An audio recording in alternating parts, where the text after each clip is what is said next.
Hey tout le monde, à table!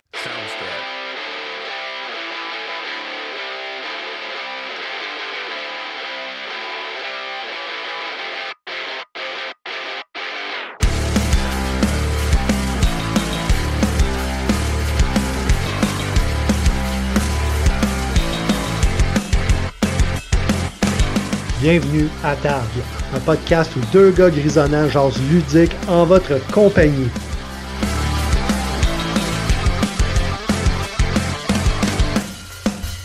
Salut tout le monde, bienvenue à table podcast ludique épisode 5. J'espère que vous allez bien. Vous êtes avec Eric pour le mot de bienvenue.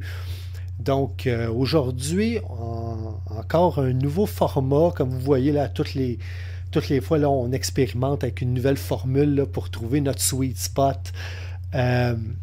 On va commencer là, en début de podcast avec Martin. En vidéo, il va nous présenter ses nouvelles acquisitions. Donc, il va nous présenter là, une grosse boîte, là, quelque chose d'impressionnant, Nightmare Cathedral. Et il va suivre ça avec un euro dans une thématique aussi horrifiante, Inferno. Donc, sous le thème là, du poème classique L'Enfer de Dante. Moi, de mon côté, je vais partager là, avec vous mes premières impressions de série en multijoueur, puis comment ça a fini, là, ça a été quoi mon ressenti avec Andromeda's Edge. Après ça, on va s'en aller en mode audio avec montage. Puis, le sujet du jour, ça va être nos relations amour-haine avec les productions ludiques. Donc, des affaires qu'on aime, mais il y a un petit quelque chose là, qui fatigue, qui fait en sorte qu'on ne le table jamais ou que simplement qu'on s'en est débarrassé. Comme d'habitude, ce n'est pas des tops, mais on partage ça avec vous autres. Puis, sans plus tarder, on va voir ça, puis on se revoit de l'autre bord pour le mot de la fin. OK, alright, fait qu'on était rendu, Martin. T'as pas trop fort, man, la caméra. Tremblement de terre. T'as apporté un paquet d'affaires, puis celle-là, je voulais le voir. OK, fait ouais.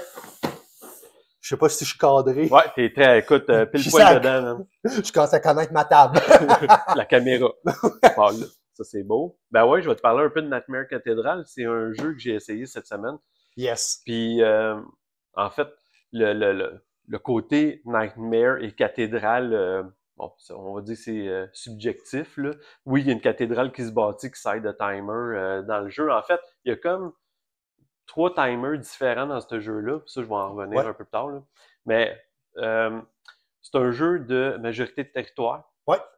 C'est un petit jeu de combat, mais c'est un card-driven game. Okay. Pas pour une histoire, mais c'est un card-driven game par rapport à tes actions qui sont gérées par des cartes. On a tout le même set de cartes avec les mêmes actions. Bon, puis c'est un card-driven game tableau builder. Parce qu'au fur et à mesure que tu piges des cartes dans le deck principal, on pige tout dans le même deck, il y a des cartes qui vont venir upgrader celles que tu as installées au début de la game qui déterminent les actions que tu peux faire. Fait que, je sais pas moi, l'action de déplacement, ben, à un moment donné, tu peux pogner un upgrade dans pile, puis là, tu la joues et tu la mets sur ta carte de déplacement de base. Puis là, ben, ton déplacement il est boosté avec d'autres choses. Hey, on va regarder quand même on ça peut regarder un peu. Mais le but principal de ça, là, en gros, là, c'est à la fin de la partie, c'est juste un ramassis de points que tu te ramasses à gauche, à droite. Il y a un décompte qui se fait à la fin de la partie, puis celui qui en a le plus, il gagne. Tu sais qu'habituellement, toutes les fois qu'on présente un jeu, je commence toujours à faire mon petit côté académique et scolaire. Ben oui, vas-y donc. Fait que, ici, je connais pas son nom, mais je sais pas si on le voit bien à caméra. Un peu. Là, je suis pas d'être dynamique, mais là, j'ai mon café dans les mains. Oups! Ouais, c'est bon. Fait que les gens qui aiment ça peuvent taper ça sur Google. Le gars, c'est un peintre et je crois aussi un artiste multitalent, un peu à la H.R. Geiger. Le gars qui a fait, entre autres, le design du xénomorphe dans Alien. OK. Il a fait une pochette pour le groupe Danzig, je pense qu'il a fait Brain Salad Surgery de CCR, si je ne me trompe pas. Fait que le gars, il est là-dedans. Il y avait eu un jeu vidéo qui était tiré de son art, qui était Scorn. Ben, il y a du monde, quand ils ont vu ça, ils ont créé un genre de walking simulator dans le monde de cet artiste-là pour PC. Donc, il y a eu comme un buzz, puis ça ne me surprendrait pas que le jeu vienne comme du buzz de cet artiste-là. Il n'y en a pas tant que ça de l'art. Le côté artistique, ok. là, il est vraiment divisé dans certaines parties du jeu. Les cartes n'ont pas tout un art unique. Là. Parfait. Oh. En fait, c'est les cauchemars les plus... En fait, mine de rien, on va se faire un petit unboxing Ben, vite, why vite, not? vite, comme Pourquoi je not? fais souvent. Je trouve ça le fun de voir que pour le soloiste, il y a un livre Hein? Je l'ai pas dédié. lu, parce que puis je peux te le donner si tu veux. Non, mais moi, je suis pas solo. ceux qui sont intéressés, je crois qu'il y a Etrigan, qui est le YouTuber français, a fait une game il y a peut-être 1 an ou 2 de Ok. Nightmare. Il n'y avait pas de triplé, tu disais. Sur le mode solo. Sur le mode solo. OK. Je ne l'ai pas écouté, donc je sais pas sur quoi il se base, admettons, quel élément de jeu il n'a pas aimé. Je veux pas tout sortir. Ben, en fait, regarde, vu que je vais en parler ok. vite, vite. Ça fait partie du plateau, en fait, OK? Puis, c'est là-dessus que les morceaux de la cathédrale sont montés. Tu vas voir, là, il y a des morceaux de cathédrale dans la boîte. Je vais en prendre un morceau random, Ouais, là, ok. mais je vois que ça a l'air des blocs Lego. Là. Fait qu'elle est toute splittée là-dessus. Puis, au fur et à mesure, OK, mettons, on joue à 4. Ouais. Une fois que les 4 joueurs ont fait leur premier tour, après ça, la cathédrale, elle va commencer à se bâtir. Fait qu'on fait chacun un premier tour. Après Puis, ça, le premier tour La cathédrale qui se trouve être l'objet central. Ouais. Puis, c'est ça, ils sont tous étalés là. Puis, admettons que moi, je suis le premier joueur, on a fait chacun notre premier tour. Là, je fais mon deuxième tour. Là, une fois que j'ai fini, je viens chercher un morceau de la cathédrale, puis on commence à la construire. Tu sais, je disais qu'il y a comme 2-3 timers dans le jeu. Là. Ça ici, tu vois qu'il y a un genre de 2 en chiffre romain ici. Toutes les decks de cartes changent à ce moment-là. Fait que quand le morceau de la cathédrale qui se trouve là est rendu installé, on change les decks, les cartes sont plus fortes, les cartes sont plus dangereuses. Puis l'autre trigger qu'il y a, c'est quand la cathédrale est construite au complet. Parce que même si on change les decks de cartes rendus ici, il reste des morceaux de cathédrale. Une fois que la cathédrale est construite, les Nightmares qu'on voit... on va te sortir des cartes vite, vite. Là-dedans, ça, c'est les cartes d'action. Les Nightmares sont là, mettons. Tu peux en regarder une coupe. Là. Yes. On en choisit 2 comme ça à chaque partie. Puis quand la cathédrale est construite, les Nightmares sortent. Puis là, avec les cartes qu'on a dans les mains, on est capable de les contrôler puis de s'en servir comme si c'était des unités à nous. Quand la cathédrale est construite au complet... Pour ceux qui regardent, là, l'épaisseur est correcte, sans être extraordinaire. C'est tissé, puis ils ont l'air un petit peu plus grosses que des cartes standards. Ouais, c'est pas le format 63 par 88. Fait que pour des sleevers, là, faire attention si c'est quelque chose qui vous intéresse, là, de regarder au niveau de Sleeve Your Game. Quand la cathédrale est construite, après ça, on revire ça de bord, on tombe du côté Devour. Ce que ça fait, c'est que les Nightmares... Devour? Les Nightmares, quand tu les contrôles, ils peuvent bouffer nos unités. Puis, là, ici, il y a un chiffre en bas. Là, selon le nombre de joueurs, aussitôt que 14, admettons qu'on est 2 ou 3 joueurs. Non, à 2 joueurs, c'est 14 unités, admettons pour elle. Après ça, à 3 joueurs, c'est 21, puis 4 joueurs, c'est 27. Aussitôt qu'il y a cette quantité d'unités-là qui a été bouffée, la partie arrête, c'est un trigger de fin de game, puis on compte nos points. Fait que la map, on peut la sortir vite, vite pour... Ouais, mais attends un peu, sauf que je viens de réaliser ce que je trouvais que le insert n'était pas très profond. Je viens de réaliser qu'il y a encore plus de plastique. Ouais.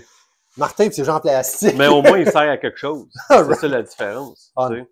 À part les grises. Les grises, c'est les Nightmares, justement. Tu disais qu'il n'y avait pas beaucoup de artwork. Fair enough. Par contre, tout ça est représenté par les sculptures. Ben, en fait, c'est la copie des cartes. Là, ouais, mais...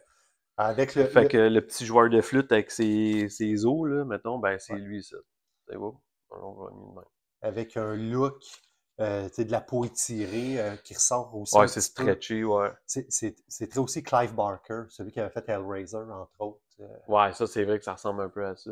On est dans cette idée-là, ce monde. Ça, c'est les tours qu'on peut se bâtir. Puis quand on a une forteresse dans une zone, on gagne automatiquement tout le temps les combats. On est dominant dans la zone. Fait on doit tout le temps détruire les figurines ennemies avant d'aller détruire un étage de forteresse. Ouais. Puis les forteresses s'emboîtent une dans l'autre parce que il faut un minimum de 1 et un maximum de 3 comme niveau de forteresse sur les territoires. Ouais. Fait que, ouais, ça c'est notre joueur. Ouais, okay. Avec les couleurs, j'avais imaginé. Ouais, mais on a aussi ici les shapers qu'on appelle. Ceux-là, c'est ceux qui forgent les rêves dans le monde. Fait que eux, ils volent d'un territoire à l'autre. Puis, selon où ce qui se trouve, c'est là que tu peux déployer des nouvelles unités. Pas nécessairement construire tes forteresses. Ça, c'est où est-ce que tu es dominant en partant. Mais où est-ce que eux se trouvent les shapers, tu peux avoir un peu plus d'effet là, dans une zone. Tu sais, je le répéterai jamais assez, comme quoi je ne suis pas un gars de figurines. Tu sais, je suis capable de les apprécier, mais je ne vois pas nécessairement l'importance en gameplay. Mais on voit qu'on n'est pas obligé d'avoir du Simon ou du Awaken Realm pour avoir des belles figurines. Ouais, exact. Ils sont pas aussi... Le monde va dire, ouais, mais ils n'ont pas autant de détails. Ouais, mais j'ai-tu besoin d'autant de détails que je joue? Non, c'est sûr. Moi, non. Ça, c'est comme une face là, en building, je sais pas trop quoi. Là, on voit les babines, les yeux. Qu'est-ce qui aide aussi, c'est qu'ils n'en ont pas une tonne. Oui. Je veux dire, il n'y a pas tant de modèles, quand je peux dire, uniques. Tous les buildings sont pareils, ils ont juste des couleurs différentes. Les shapers, il y en a juste 4. On va resserrer ça. Ouais. Puis on va sortir au moins le board. En attendant, je vais juste montrer un peu, tu sais, quand je te disais. Je pense que ça allait entre les deux, je crois. Ouais, ça c'est pas grave. Bon. On le replacera à la fin. Okay.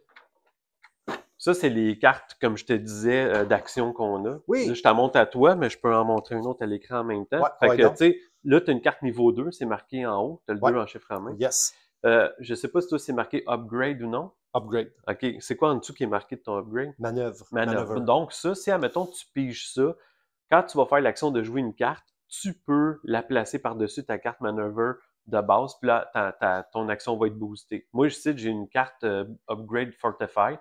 Fait que, dans le fond, quand tu fais l'action Fortify, tu fais le texte qui est écrit en bas, tu sais, tu spends 0, 1, 2 ou 3. 0, 1 ou 3. En tout cas, moi, c'est sûr, c'est le texte que moi j'ai. Toi, tu n'as pas le même. Par contre, qu'est-ce qui est cool, comme je disais, il n'y a pas de downtime dans ce jeu-là parce que c'est comme Rising Sun quand je t'en ai parlé. Si je fais une action, tu peux te conformer à l'action. Donc, il y a le mot conform en dessous. Donc, si je fais cette action-là, toi, tu peux te coller à cette action-là et faire ça. Sinon, tu peux descent, là, c'est pas descendre, c'est descent, vraiment le mot. Je me souviens même plus ce que ça veut dire. C'est anticonformé, finalement. Là. Tu fais une autre action, OK? Puis qu'est-ce qui détermine comment que tu peux te conformer ou non à mon action? C'est la partie supérieure qui est là. Ça, c'est la partie cool du jeu. OK? Ça, c'est les cases de jour. Ça, c'est les cases de nuit. Après ça, là, je veux pas faire un playthrough. Là. On l'a fait la dernière fois, puis à un moment donné, ça stretchait. C'est ça, mais je veux juste montrer comment que les actions sont cool. Parce que ça, c'est au core du gameplay. Ouais. Ben, là, j'ai pas de figurine, mais admettons, tu sais, tantôt, là, prends n'importe quoi. Ça, c'est bon. Admettons que c'est mon bonhomme. À chaque game, on commence tout le temps sur une phase de nuit, sur une case de nuit. Parfait. Moi, je suis là. Ouais. Chaque action que tu peux faire quand tu es sur une case en même, c'est les actions de jour qui ne sont pas adjacentes à ta case de nuit. OK? Donc là, étant ici, ça veut dire que je peux juste faire ça comme action. Si je m'en viens ici, je fais cette action-là parce qu'elle n'est pas adjacente. Une fois que j'ai fini, je m'en viens là. Par contre, prochain tour. Puis les flèches, ils t'indiquent justement où tu vas, où tu as fait ton action de jour. Okay. Fait qu'une fois que je suis là, à mon prochain tour, je ne peux pas faire ces 3 actions-là parce qu'elles sont adjacentes à ma case de nuit. Donc, j'ai juste le choix entre elle et elle. Là, je vais aller là-bas. Mais c'est là le côté buzzant du jeu sur la planification. C'est un format de choix d'action boosté. Encore là, on se répète par rapport à Scythe, par rapport à Diluvium, où tu ne peux pas faire la même action précédemment, mais en plus, tu ne peux pas faire celle adjacente. Ils ont créé un système de choix, éviter de faire « je veux faire ça, je veux faire ça, je veux faire ça ». Et voilà. Par contre, tu sais, tantôt, je te disais, tu peux faire te conformer ou ne pas te conformer. Si moi, je fais l'action de jour ici, puis toi, tu es sur... Non, mais non, laisse-moi le dire. Si toi, tu es là, admettons, t'attends ton tour, puis tu es là, comme tu es adjacent à mon action, tu peux te conformer à l'action que j'ai faite. Si jamais tu étais ici, tu n'es pas adjacent, donc tu dois faire l'action de descent. C'est ça. Fait que c'est juste ça, les conditions pour chaque carte. Descent, c'est qu'on va... Non, ben, cherche-le, là, comme je te dis, à chaque fois que je me dis, je vais m'en rappeler, ben, je m'en rappelle pas. Contestation. Contestation. Bon, on se conforme ou on conteste. Et voilà. Fait que, bon, ben, un peu, la map est un peu comme ça, là, en gros. Puis ici, tu as la traque de rituel. Bon, ça, c'est d'autres actions qu'on peut faire. Puis, ça fait partie du pointage final. Tu as des thresholds ici. Tu as 3 points là. Tu as 5 points là. Puis, à chaque fois que on a 2 jetons ici de notre couleur qui commencent au bas de l'échelle. Puis quand tu fais l'action de rituel, tu peux monter un de tes 2 jetons. Par contre, à la fin de la game, tu comptabilises tes points en fonction des jetons qui ont dépassé des thresholds. Tantôt, je pointais ceux-là, mais c'est ceux-là, en fait. Ouais. Il y a 1, 3, 7 puis 9. Fait que si j'ai un jeton qui a dépassé 1, j'ai un jeton qui a dépassé 7, ben ça me fait 8 points en fin de game. Si j'en avance seulement un jusqu'au fond de la track, ben je fais 9 points. C'est déjà plus avantageux que de perdre mon temps avec les 2 jetons. Tu sais, ça, c'est une autre affaire qu'il faut voir comment mitiger un peu tes jetons pour savoir comment c'est le plus avantageux. À part de l'apprendre, tu es capable de faire une dry run avec? Oui, en masse, là, j'ai joué en fait jusqu'au niveau 2. Puis ton premier feel, ouais, pas pire, ou un coup tu vas l'avoir appris peut-être. Sais-tu ce qui me fait rire? À un moment donné, tu me disais dans Rising... Oh mon Dieu, j'ai mis ma main sur le micro. Ouais, ben, je l'ai fait moi aussi. Tu sais, dans Rising Sun, tu disais, des fois, tu sais, quand c'est comme un tug of war, tu perds un territoire, tu en gagnes un autre. Moi, je t'avais dit, ouais, plus ou moins, parce que dans le fond, tu sais, si je cède un territoire, c'est pas nécessairement pour en regagner un autre contre lui, ça va être contre un autre. Dans celui-là, je trouve qu'il y a plus ce sentiment-là de tug of war, parce que les actions que tu fais, là, c'est juste de mettre des bonhommes, enlever des bonhommes, permettre des bonhommes, faire une forteresse, enlever des bonhommes. C'est rien qu'un tirage d'un bord puis de l'autre sur les figurés, ils appellent ça des followers, là, que tu mets sur tes mondes, là. Puis c'est juste ça. C'est tellement pas complexe. Le plus complexe, là, c'était de comprendre comment que les cartes fonctionnent, tu sais, les cartes de base, puis mettre des upgrades. Mais après ça, comment gérer ça là-dessus, là? C'est une vraie joke.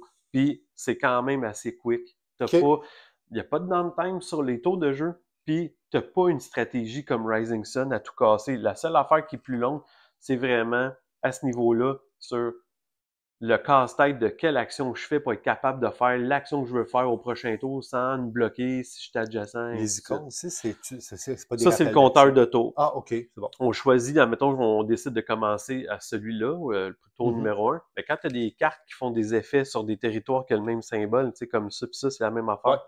Fait que tu as des cartes qui disent où tu as une forteresse, mets 2 bonhommes. Puis partout où c'est ton tour, puis que c'est ça le symbole, tu peux rajouter un bonhomme de plus. Fait que c'est rien que ça. Fait que c'est très intéressant, c'est rapide. La profondeur, c'est so-so. Tu sais, je le garde pour le style de jeu qu'il est, pour la thématique aussi. Oui. Mais, tu sais, je pense dans le style de conquête de territoire majorité, là, tu sais, j'en ai vu des meilleurs que ça. Mais, il va être le fun à apprendre, mais il va avoir un shelf life. Ben, probablement. Je sais. Tu sais, pour le moment, je veux mettre du temps dedans. Oui, ben, mais tu sais, souvent, on l'a quand on les découvre. On a déjà un premier feel de dire c'est un keeper ou c'est un. Ouais. Le thème m'intéresse, mais un coup que ça a brûlé puis que tu as appris comment le jouer, tu l'as fait 2-3 runs, tu fais Ouais, ok, ça, on peut passer à autre chose. Ouais. Fait qu'en attendant, il est trop jeune pour que je dise qu'il part, mais tu sais, ouais. OK. On verra plus tard. Écoute, gars, juste. On va alterner, mais moi, je vais alterner vite sur un. Parce qu'on en a déjà parlé la dernière fois quasiment pendant 1 heure. J'ai fait ma première game multiplayer avec cela à 2 joueurs. Donc, on sait que je suis solo. Solo, je l'ai beaucoup aimé. J'ai réalisé parce que j'ai lu sur les internets que je suis vraiment pas fort. J'étais à peu près je fais habituellement autour de 130 points, puis le monde dit non, c'est 200 plus que tu es supposé de faire. Okay. J'ai joué ma première game 2 joueurs. Je viens de comprendre quand les gens disaient qu'ils ne se filaient pas à 2 joueurs. Il est comme pas adapté. Tu sais, il y a des morceaux qui auraient dû être tweakés, dire ben, il faut que ce soit plus facile, plus difficile, plus. Probablement qu'à 3 joueurs, 4 joueurs, il y a le fun. Okay. 2 joueurs, il manquait de quoi par rapport au solo. Vous savez que le solo est un peu plus agressif, puis il triche. Fait que ça, c'était juste mon petit retour sur SETI. Okay. Je ne vais pas m'étirer plus que ça. On en a parlé pendant 1 heure la dernière fois. Au moins, c'est bon d'avoir ton avis à 2 joueurs versus solo, puis ou 3-4 joueurs. Solo, il était meilleur. Puis j'ai commencé à le voir où, quand les gens commencent à discuter, de dire il faudrait qu'il y ait un prélude au moins à 2 joueurs, il faudrait ajuster certaines portions. Je m'attends à ce que des fans vont arriver avec des variants. Fait que ça, c'était, comme je te disais, je voulais faire ça vite. Ça, c'est mon retour sur SETI. Mais bon. Parce qu'on en a parlé beaucoup la dernière fois. Là, c'est à la table. Il y en a... T'es mieux de t'arrêter de taper à la table, man. On va avoir mal au cœur, je pense, ta caméra à 50. Je ferai des images. OK, c'est bon. Je mettrai des... Écoute, là, j'ai appris à Un faire gars du d'un Star Wars. manège. C'est... Hey, c'était malade ton clin d'œil à la fin, là, de l'autre. Ouais, ben ça, faut que je commence à faire ça si on veut que les gens, tu sais, se rendent jusqu'au bout. Ah ouais, il y a tout un petit goodies. Oui, c'est ça, j'essaie de... Ben, le prochain, puis c'est mon dernier, en fait. Ça, c'est le jeu que j'ai appris cette semaine. Un autre dont le thème me parle beaucoup. Ça, c'est Inferno, tu sais, l'enfer de Dante, c'est basé sur le poème. Et évidemment, très difficile d'écoute et lecture impossible, mais... ben, à moins que tu parles italien. Puis encore là... Non, mais il l'a sur, en anglais sur Spotify, justement. Okay. Il a été traduit, mais ça reste quand même que c'est quelque chose là, de mettre de l'attention, tout ce temps-là à l'écoute là-dessus. Oui, puis on sait que le poème puis le jeu vidéo qui ont sorti il y a à peu près 15 ans, c'est pas la même affaire. Non, mais j'ai adoré le jeu vidéo. Moi aussi. Qui était carré, mais Dante, c'était un poète, c'était pas un chevalier aussi des Templars. Puis, lui, j'en parlerai pas longtemps parce que je l'ai juste testé cette semaine. En fait, je l'ai monté 2 fois pour vraiment être capable de passer au travers les règles. Il y a une règle que je comprenais pas. Pendant que tu nous parles, ça a débloqué hier. Je vais l'unboxer, juste au moins pour qu'on puisse le voir.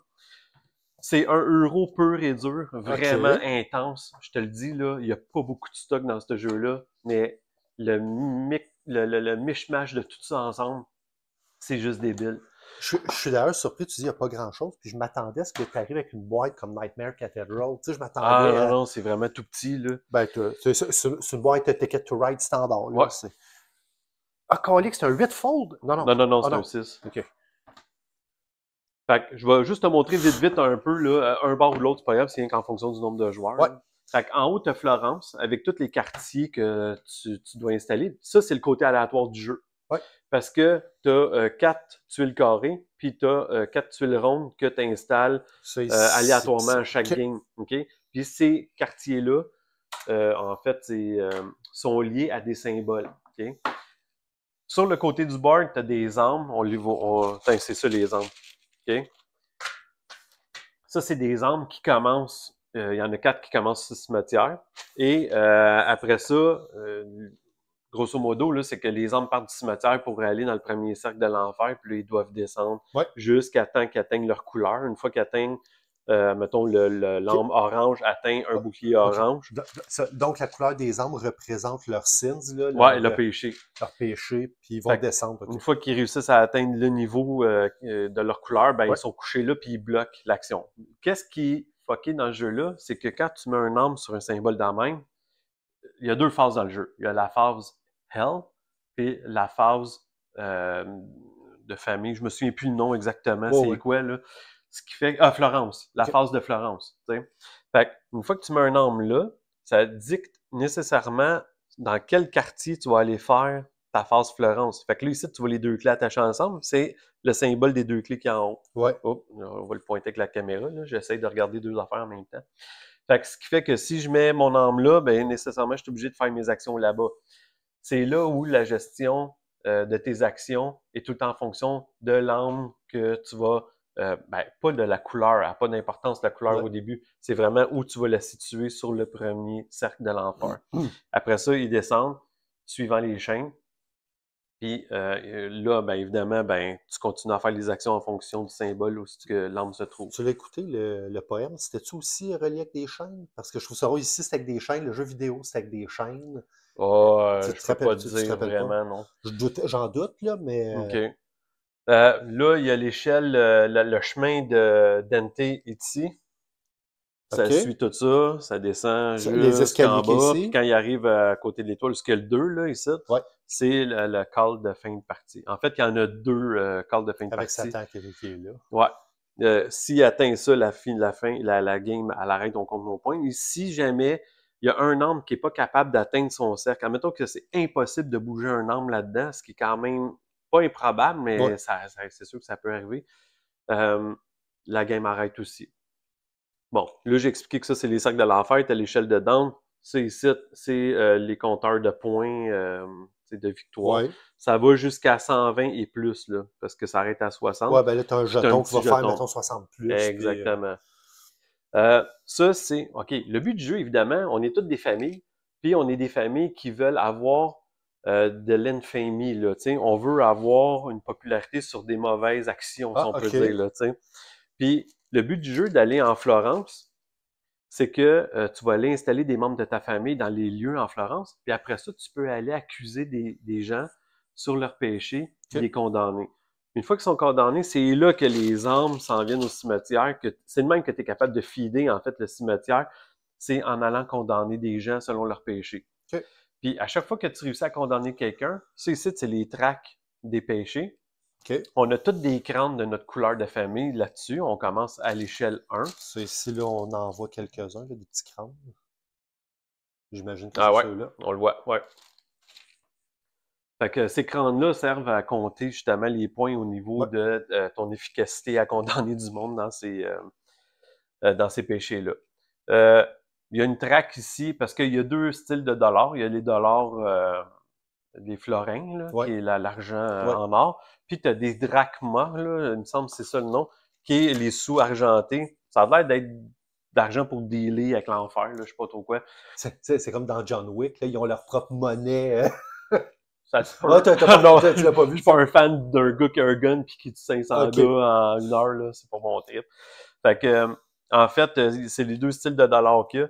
Puis, le pourquoi que, dans le fond, ça, c'est important, c'est que si t'es pas capable de bouger un âme dans un cercle de l'enfer, ça, c'est gratuit. De prendre un âme qui est là, de le descendre là, ça coûte rien. Mais de sortir un âme du cimetière pour de l'amener sur le premier cercle de l'enfer, ça coûte un drachma. Okay. Fait que, si jamais t'en as pas, on a des bateaux sur la rivière de Styx, je pense. Styx, ouais. Puis tu descends ton bateau ici au premier niveau d'emprunt, fait que tu gagnes 2 drachmas, mais pour 2 points de pénalité en fin de partie. Ça doit être Karen, là, qui est le... Ouais, exactement ça. Le bateau qui amène les gens, c'est dans les lignes. Ouais, c'est exactement lui. Puis ici, il y a le mur de 10. Ouais. Qui fait que tu passes du cercle 5 à 6, mais tu dois avoir un chemin un safety way, admettons, pour traverser là. Fait que quand tu mets un jeton de ta couleur, c'est que tu es capable de passer un arbre de là à là. Mais seulement toi. Si les autres veulent passer de là à là, il faut qu'ils mettent leur propre jeton, qui est une action aussi en Florence. Ça, c'est des actions qui sont reliées aussi à des actions que tu peux faire en Florence. Ça, c'est des bonus. Quand tu es majoritaire dans les tracks des péchés, tu peux gagner le bonus qui est là. Évidemment, c'est 1 euro, fait que tu as des tracks. T'as des tracks. Qui dit euro, dit track. Mais je te le dis, là, je t'ai pas montré ce qui va là, en fait, là, les domaines où ce que tu peux aller. Les actions que tu peux faire, puis le mix que... Par exemple, on va en mettre un. Là. Ouais, ben, tu sais, ça, c'est exactement le pourquoi que je veux te montrer. Ben, tu as sorti la bonne tuile, en fait. Parce qu'il y a 2 choses que je veux te montrer, là. Je suis fort de même. Tu as ton village qui t'appartient comme ça. Tu as une tour que tu construis, puis tu as ta maison. Les membres de ta famille dans la maison peuvent aller faire les actions qui sont là. Quand tu fais une accusation puis que tu as condamné quelqu'un, tes membres de famille reviennent, mais dans la tour. Okay. Fait que la tuile que tu as sortie, c'est vraiment la bonne pour ça. Et on va se dire, j'ai de la misère. Ouais, ben là, t'es rendu pas mal au max aussi de ce que le... le bras peut faire, là. Ouais. Le spring load, je suis en train de le torquer dans mon bras, là. Je vais zoomer un peu, là. Parce que cette tuile-là... Cette tuile-là, c'est gratuit, les carrés. T'as pas de coût. T'as juste amené ton membre de famille, puis t'es correct pour aller là. Ce que ça dit, c'est que si tu vas là avec un membre de ta famille, tu peux prendre 2 membres de ta famille de la tour puis la mettre dans ta maison. OK? Puis la deuxième action, il y a un plus à côté, c'est que tu peux réorganiser le stock qui est dans ta cour. Qu'est-ce qui est bon à faire pour ça? C'est que il y a une autre tuile de lieu qui existe dans le jeu. En fait, tu peux me sortir. C'est une tuile... celle-là, ici. Celle-là, c'est une tuile spéciale. Ben, je vais juste la monter parce que là, il faut que je torque encore la caméra. Là. Elle c'est une tuile spéciale qui a un coup pour aller là. On le voit en haut à gauche. Ce que ça fait, c'est que tu peux prendre un invité puis de le mettre dans ta tour. Un invité, ce que ça fait, c'est que quand j'ai dit que tu peux amener un membre de ta famille puis accuser là-dedans, pour être capable d'accuser quelqu'un dans les tuiles qui sont rondes, là, il faut que tu aies un invité dans ta tour. À chaque fois que tu mets un invité dans ta tour, tu reçois un florin égal au niveau où tu l'as mis l'invité. Florin, donc la monnaie gold. Exactement. Ce que ça fait, c'est que l'action que j'ai dit ici de réorganiser le monde dans ta tour, là, qui est dans la case bleue là-bas, c'est que si, admettons, tu as construit ta tour jusqu'au niveau 4, tu es allé chercher un invité, tu l'as mis là. Si jamais tu veux aller chercher un autre invité, lui, il t'a donné 4 piastres là, parce que tu l'as mis au niveau 4. Mais là, le trou, il est bloqué là, parce qu'il est là, l'invité. Ouais. Fait que tu dois aller là-bas, faire l'action de réorganiser le monde dans ta tour, pour être capable de le descendre plus bas, libérer le 4e niveau pour aller chercher un autre invité, puis de le mettre là, puis gagner encore 4 piastres. Okay. C'est des niaiseries comme, mais ça a tout un impact dans le gameplay, là. Fait que, parce que le moindre sou que tu as de besoin, il faut que tu l'aies parce que sinon ça te coûte cher en pénalité là, quand tu n'as pas une scène. Fait que c'est ça, Inferno, là, j'y vais vraiment en diagonale sur l'explication. Tu viens de l'ouvrir, là, fait que c'est ce que tu en comprends, puis il va ben, falloir... c'est sûr, je faisais pas une explication directe, un Non, non, ben, mais... c'est de montrer ce que tu comprenais puis ce que tu avais appris en ce moment, là, de cette ben, je suis prêt à jouer, là, en fait. C'est sûr, je passe pas à travailler tout au complet, parce que ça ne me tente pas de mettre 1 heure d'explication là-dessus. Mais tu voudrais jouer après, on en fait une, tu sais, il n'y aurait pas de problème. Parfait, on va resserrer ça. Mais écoute, je suis surpris que ce soit, puis je vais dire une petite production. Je m'attendais à ce que ce soit une méga boîte. Mais tu sais, moi j'aime ça les euros. Fait que il y a juste une affaire, excuse, que j'ai oublié de te dire, tu sais, je t'avais montré les gardiens des cercles, là, on les a pas sortis, mais des figurines ou des standees, en fait. J'en ai vu dans la boîte. T'en piges 2 par game, ils viennent bloquer une case soit là ou l'autre côté pour commencer la game. Puis après ça, tu peux les bouger, ils viennent bloquer des actions, puis ils amènent des effets, tu sais, comme, mettons, le Minotaur, il y a un labyrinthe, fait que tu peux mettre un token labyrinthe sur un bouclier d'un cercle, adjacent à lui, admettons. Mais si un arbre va dedans, ben c'est comme si c'était un warp entre le labyrinthe et le Minotaur. Fait que si le Minotaur est rendu là, puis le labyrinthe est là, l'arbre peut aller là, sortir où est-ce qu'il y a le Minotaur, puis comme la case est occupée, tu l'avances là. OK. Fait que c'est vraiment... Ils ont toutes des capacités spéciales qui peuvent être bonnes autant que mauvaises. Fait que... Belle production. Mais, une autre affaire, et ça, à un moment donné, il va falloir qu'on arrête d'enregistrer des podcasts et qu'on se mette à gamer un peu. Là. Ben, au moins, on essaye de notre bord. Là. Oui, c'est le temps qu'on a. Hein.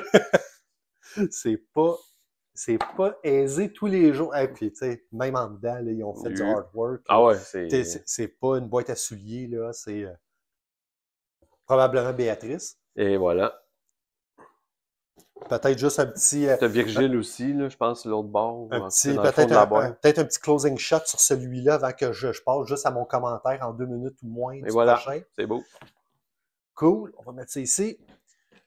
Petit retour sur... Je crois que c'est la dernière fois qu'on l'avait mis de côté quand j'ai fait SETI. Oui. Ça devrait être la surprise parce que j'avais dit, je pense que c'était au 2e, que Dwelling of Eldervale, c'était une de mes déceptions. Je disais c'était le... All in the game. All in the Eurogame. Ouais. Ça, c'est la version 1.5.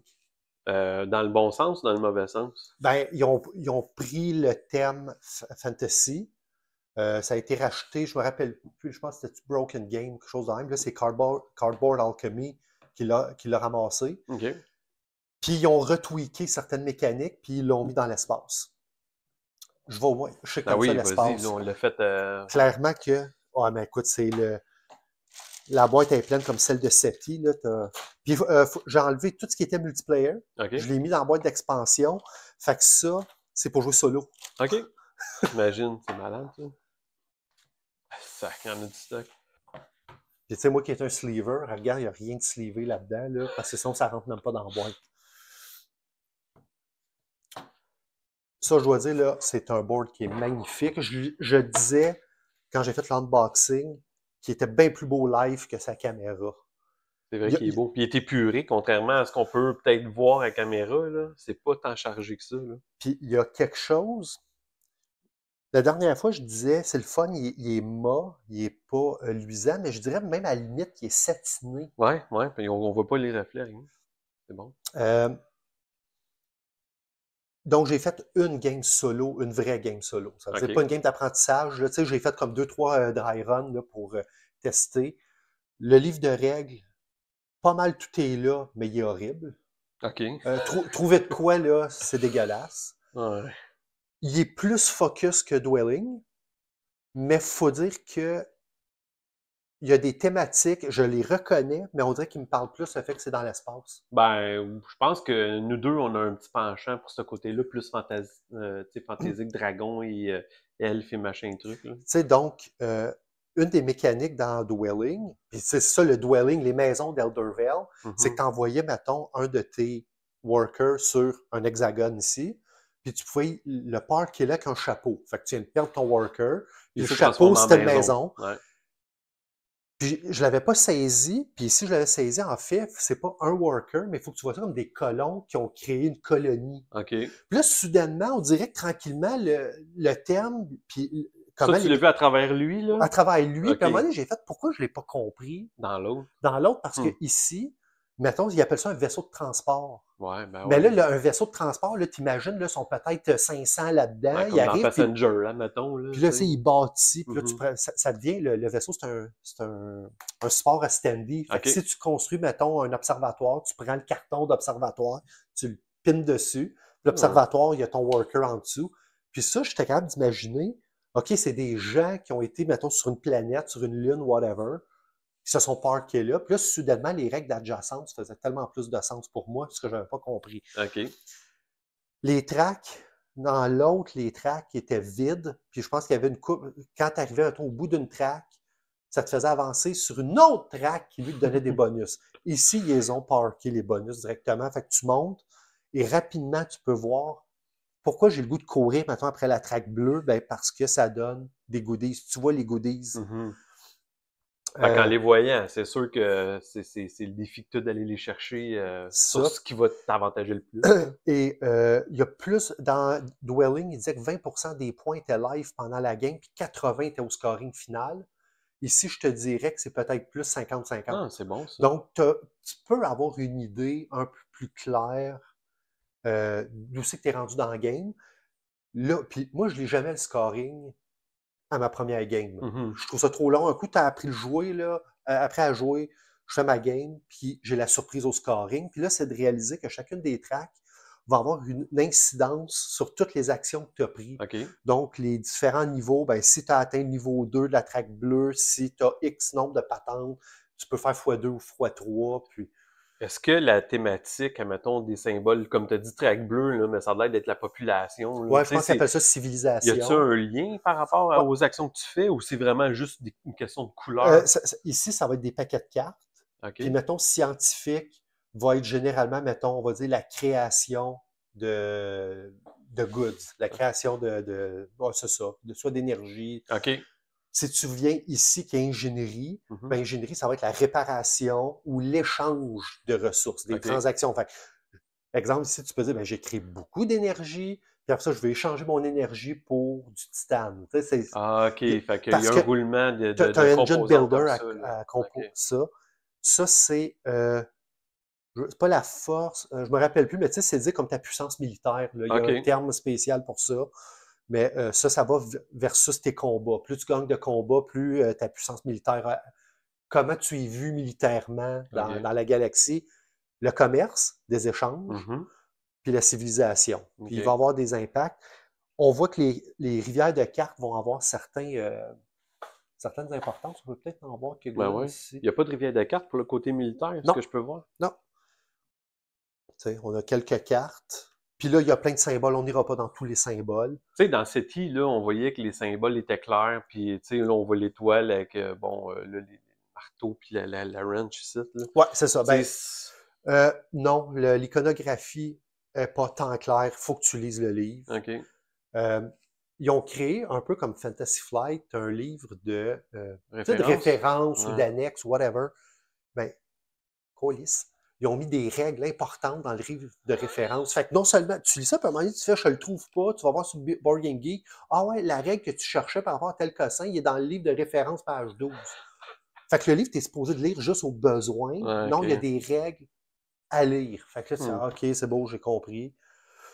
Fait qu'en ce moment, je le trouve meilleur que Dwelling, mais je sais pas quoi. Tu sais, depuis que je l'ai sorti, là, puis je l'ai remis dans la boîte, juste le setup, là, ici, la table est agrandie. Là. Mais habituellement, j'ai une table d'à peu près 3 pieds par 5 pieds. Elle est pleine pour jouer en solo. OK. Tu as ça. Puis, grosso modo, là, la mécanique, là, rapidement, c'est qu'elle se fait en 2 phases.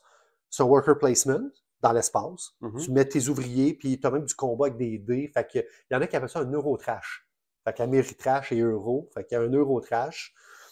Mais quand tu fais « je rappelle mes ouvriers » à la Luke Laurie, il y a une mécanique de rappel. Ouais. Et là, tu vas avoir des cartes d'armes, tu en as dans 4 catégories. Fait que bleu, orange, jaune et bleu. J'ai dit bleu, vert, orange, whatever. Et là, quand tu rappelles tes workers, il faut que tu les rappelles dans un bon ordre pour activer ton tableau. OK. Fait que des fois, tu vas activer quelque chose qu'en fait, tu n'en rappelleras pas. Puis là, tu as un bout qui est cool d'activer tes trucs dans le bon sens, mais les 4 couleurs ont des façons différentes d'être activées sur ton tableau. Puis tu n'as aucun player aid là-dessus. Fait que là, il faut que tu détectes un peu l'iconographie. C'est-tu de trop, ça, d'avoir une phase que quand tu rappelles tes ouvriers, tout en quoi qui vient avec, plutôt que juste des ramener et des avoir pour le prochain tour? Non, parce que c'est en fait, au lieu de dire tu rappelles puis tu fais une phase de production, tu sais, souvent dans les jeux là, euro, là, tu fais, ben un coup, tout le monde a placé, tu fais la phase d'entretien. Tout le monde rappelle, tout le monde relance sa production. Non, c'est parce que je peux rappeler pendant que toi, tu places. Ah, OK. Fait qu'il n'y a pas de round, tu sais, on roule. Tu peux même rappeler tes workers sans toutes les avoir placés. Ah, ouais. Pour déclencher plus rapidement certains trucs de ton tableau, ou pour peut-être, parce que je vois que tu veux venir me battre, tu sais, tu veux faire un combat spatial, non, je vais toutes les rappeler. Fait que là, je viens de te couper l'herbe. Dans le fond, je me suis sauvé. Ça, c'est cool. Non, les affaires qu'il y a trop, ouais. Ah ouais, c'est ça! les affaires qu'il y a trop, c'est de dire pourquoi c'est faire qu'il y a des règles différentes pour activer chacune des tracks. Pourquoi? C'est là qu'à un moment donné, il y a un overload là, de règles qui, selon moi, tu sais, puis le monde va dire, ah, c'est pas si compliqué que ça. Non, si tu l'as tablé puis que tu as joué peut-être depuis qu'il est sorti 20 fois avec ta gang de 4, vous êtes 4 à vous passer les règles. Moi, je ne l'ai pas ressorti, puis on a le podcast, on en achète plein, on fait des unboxings, on fait plein de cossins. Ben, je ne l'ai pas ressorti parce qu'il est trop long à setuper. Fait qu'il n'est pas mauvais, mais je vais-tu le garder? C'est pas pareil, man. Hein? Pour des jeux de même, là, ça m'écoeure pareil qu'on ait ce feeling. C'est sûr qu'on peut aller lire les reviews, puis les forums de discussion, tout ça. Il faut quand même qu'on se fasse sa propre idée, mais ça vient plate, pareil, d'avoir cette conclusion-là pour un jeu comme ça, de cette ampleur-là, cette qualité-là, beauté-là, puis une thématique que normalement, on accroche. Oui, mais tu sais, c'est ça. Donc, c'est pas que c'est mauvais, c'est pas que c'est mal fait, c'est pas que c'est mal designé. C'est lourd. C'est over-designé. OK, ouais. Puis... Mais comparé à, mettons, à Dwelling. Ah, mettons que t'as les deux sur la table, là, puis je te dis, t'en gardes un, là. C'est lui. À cause de la thématique ou vraiment le gameplay est vraiment différent? En tout cas, amélioré. Parce que je pense qu'il est, malgré tout, je le trouve plus focus. OK. J'ai regardé parce qu'évidemment, c'est la question que tout le monde pose. Si j'ai Dwelling, j'achète tout ça. Il y a du monde qui vont dire Dwelling est plus rapide. Mais je pense que l'amour du thème va être un facteur important. Okay. Si tu préfères avoir du Lord of the Ring, donc des dragons et des trucs de même, clairement, tu vas aller vers Dwelling. Okay. Si tu préfères, tu sais, puis même, on va en sortir un.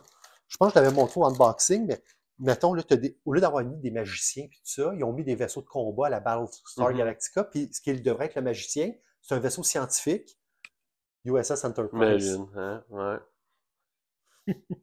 Donc, un tétard. C'est ça, puis je n'ai jamais regardé Battlestar Galactica, mais il me semble que ça ressemblait à ça, les vaisseaux. Je vais avancer. Ouais. Ouais, ça, le jeu ou même l'émission, comme on avait parlé l'autre fois, là, je les connais pas. Non, mais tu sais, à un moment donné, on voit des images puis tout ça. Puis, le vaisseau de ce qu'on appelle le Fighter, on pourrait dire que c'est une forme de... tu sais, X-Wing, c'était quoi le TIE Fighter dans Star Wars? Non, X-Wing, c'est X-Wing, puis TIE Fighter, c'est les méchants. Là. Ah, c'est OK. Mais ça, c'est un semblant d'X-Wing avec les ailes pas en X. Exact. Ben, dans l'arrière, il est en X. C'est un peu OK, là, on le voit mieux.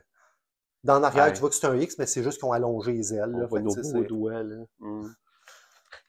Fait que, oui, je garderais celui-là. Le solo, il est encore super bien designé. Il est basé sur le fantôme d'Eldervale. Essentiellement, le solo, le fait que c'est du placement par hexagone, il y a ce qu'il appelle la sonde de l'unité. L'unité, c'est le méchant. Puis, il va juste te suivre par rapport à ton dernier placement. Fait que les règles de placement du méchant ou de l'AI va se faire par rapport à la sonde qui te suit. OK. Fait que c'est comme l'espèce de mémoire. Ah, aussi, c'est où mon dernier fighter? Aussi, je l'ai mis. Ben, Tu vas savoir si c'était là. Fait que là, il va se mettre, mettons, nord, sud, est, ouest ou sur toi. Ou... OK. Donc, ça, rien à C'est bien dire. pensé. C'est très, très bien fait. Mais encore là, c'était la même chose avec Dwelling. Tu as les rules qui sont difficiles à suivre parce que quasiment, il y a déjà, essaye de savoir s'il te manque quelque chose. Il y en a là, il y en a là, il y en a là. Ça a l'air beau, là, mais c'est n'importe quoi, là, au lieu d'avoir une belle liste bien faite. Mm-hmm. Ils font toujours référence dans le livre à des choses à venir. Ah ouais? Au lieu il y a comme des extensions là-dedans? Hein? Non, mais tu sais, mettons, ici, là, ils vont dire, écoute, l'étape 2, Even Board, choisis un deck d'événements, on te recommande le Galactic Dawn. Ben, OK, je vais retourner voir ici. 20 cartes d'événements. OK, fait que là, ça dit pas c'est lesquelles. Là. Il faut que tu ailles genre à la page 17 ou quelque chose de même pour savoir, attends un peu, il était où? C'est plus tard dans le livre. Attends, page 20, c'est là qu'ils disent que c'est ça le dos des cartes du Galactic Dawn. Ouais, okay. Un moment donné, ils vont te parler, ils vont te nommer les tracks. Ben, les tracks sont nommés plus tard dans... Et c'est comme ça tout le long du livre.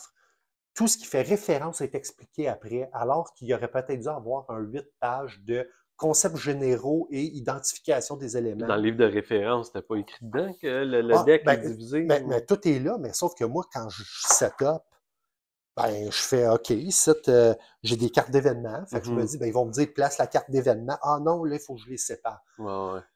Tu peux te douter qu'il y en a un, c'est un vaisseau qui décolle, puis il y en a un, ça va être une explosion. Tu peux te douter que la gang de débutants, ça ne sera pas l'explosion.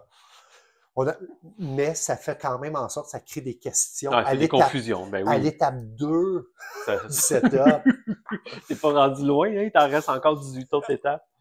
Le livre d'appendice, donc, encore là, chacune des... on peut le mettre de même. Chacune des factions est présentée, puis il donne une stratégie globale à adopter. Très bien faite. Il y en a beaucoup, il y en a beaucoup. Il y en a quoi, 18? Il y en a un bon tapon. Je pense qu'il y en a une douzaine. Fait que toi, quand tu joues au solo, t'en choisis une là-dedans? Ouais.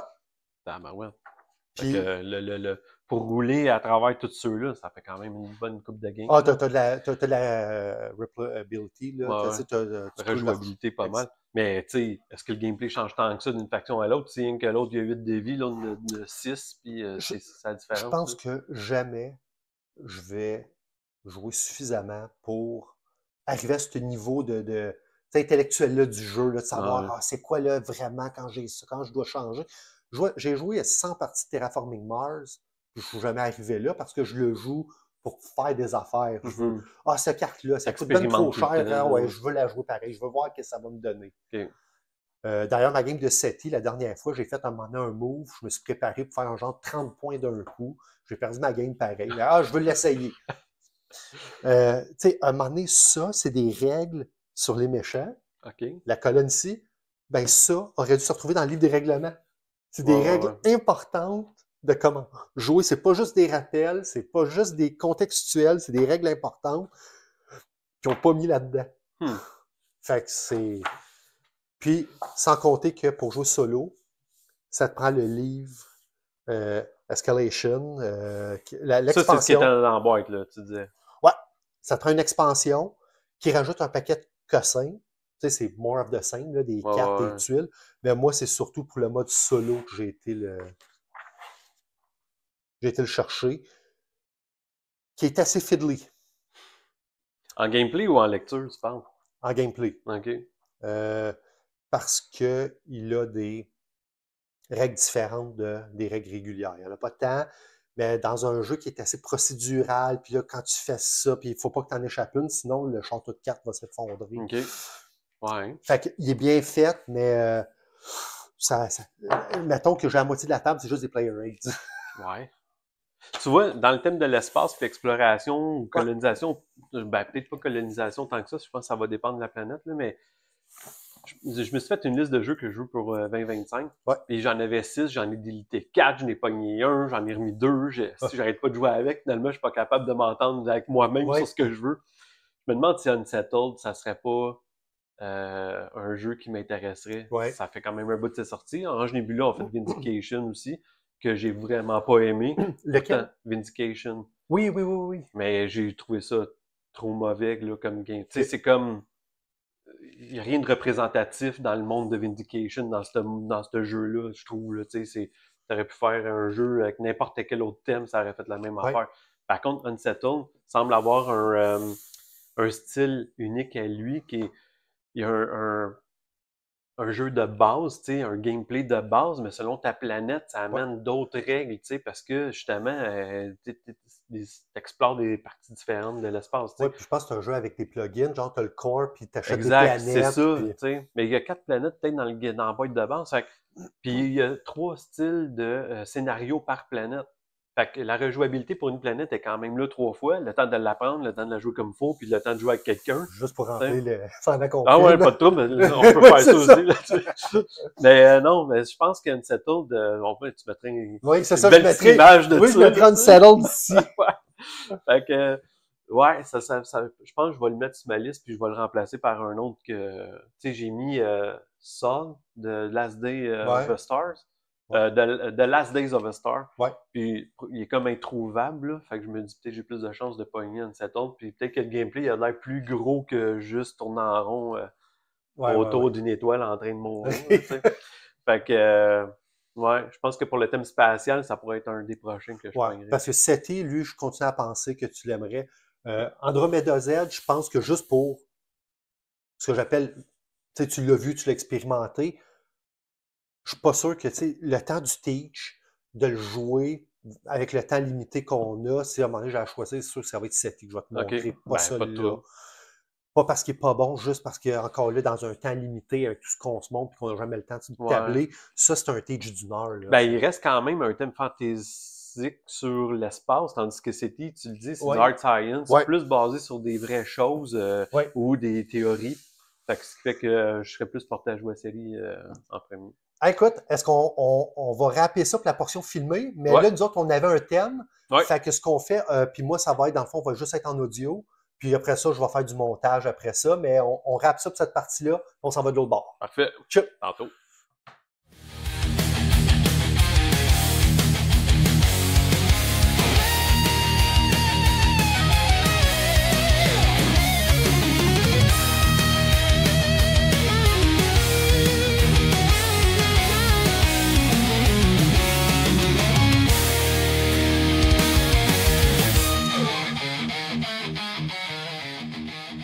Fait que, écoute, on est là de l'autre bord. Puis Martin, tu es arrivé avec un sujet.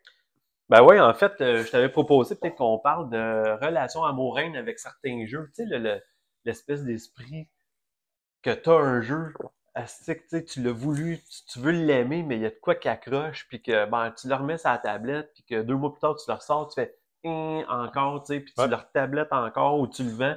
Tu connais ma maladie sur la vente et le rachat d'un certain jeu. Fait que, tu sais, dans le fond, je voulais jaser de ça parce que je pense qu'on a tout un peu ce côté-là de dire la thématique, la beauté du jeu, la mécanique est là, mais il manque de quoi? Soit que c'est moi qui ne l'ai pas pensé, ou ben non, c'est carrément le jeu qui me l'offre pas, ce qui fait que je suis pas capable d'accrocher. Ça n'empêche pas que je veux l'aimer. Faut que je trouve ce qui fuck là-dedans pour que je fasse « OK, là, je l'ai trouvé, vraiment je l'aime ou vraiment je l'ai pour vrai. » tu sais. Puis, écoute, quand tu m'as dit ça, j'ai voulu me préparer. Je suis arrivé, je pense, avec 9 ou 10 choix. 10 quand même, hein? 10. Mais sauf que, tu sais, je veux pas faire un show à 4 heures parce que c'est quand même moi qui le monte. Ah ouais, donc! Ah ouais, donc! Puis, par contre, j'en ai choisi 3. J'aurais pu aller plus loin que ça, mais j'en ai choisi 3 qui, je pense, qu'ils peuvent être cool à jaser, mais j'ai quand même 2 mentions honorables qu'on peut passer super vite parce qu'on les a déjà mentionnés précédemment. Toi, je sais pas combien que t'en as. Ben, écoute, j'ai une liste de 8 à peu près, mais je vais en parler de 3 aussi. Au pire, on en reparlera plus tard parce que sûrement que les jeux qu'on va nommer, d'autres gens ont le même feeling, puis peut-être que ça va les picosser à dire, astique, moi avec, finalement, je veux trouver ce qui manque dedans. Ouais. Fait que, ou sinon, ils vont nous dire, ouais, mais moi aussi, je suis passé par là, comment j'ai fait pour ben passer ouais, par-dessus? on va peut-être avoir de l'aide, là. Mes 2 mentions honorables que je passe super vite parce qu'on les a nommés déjà. Mage Knight.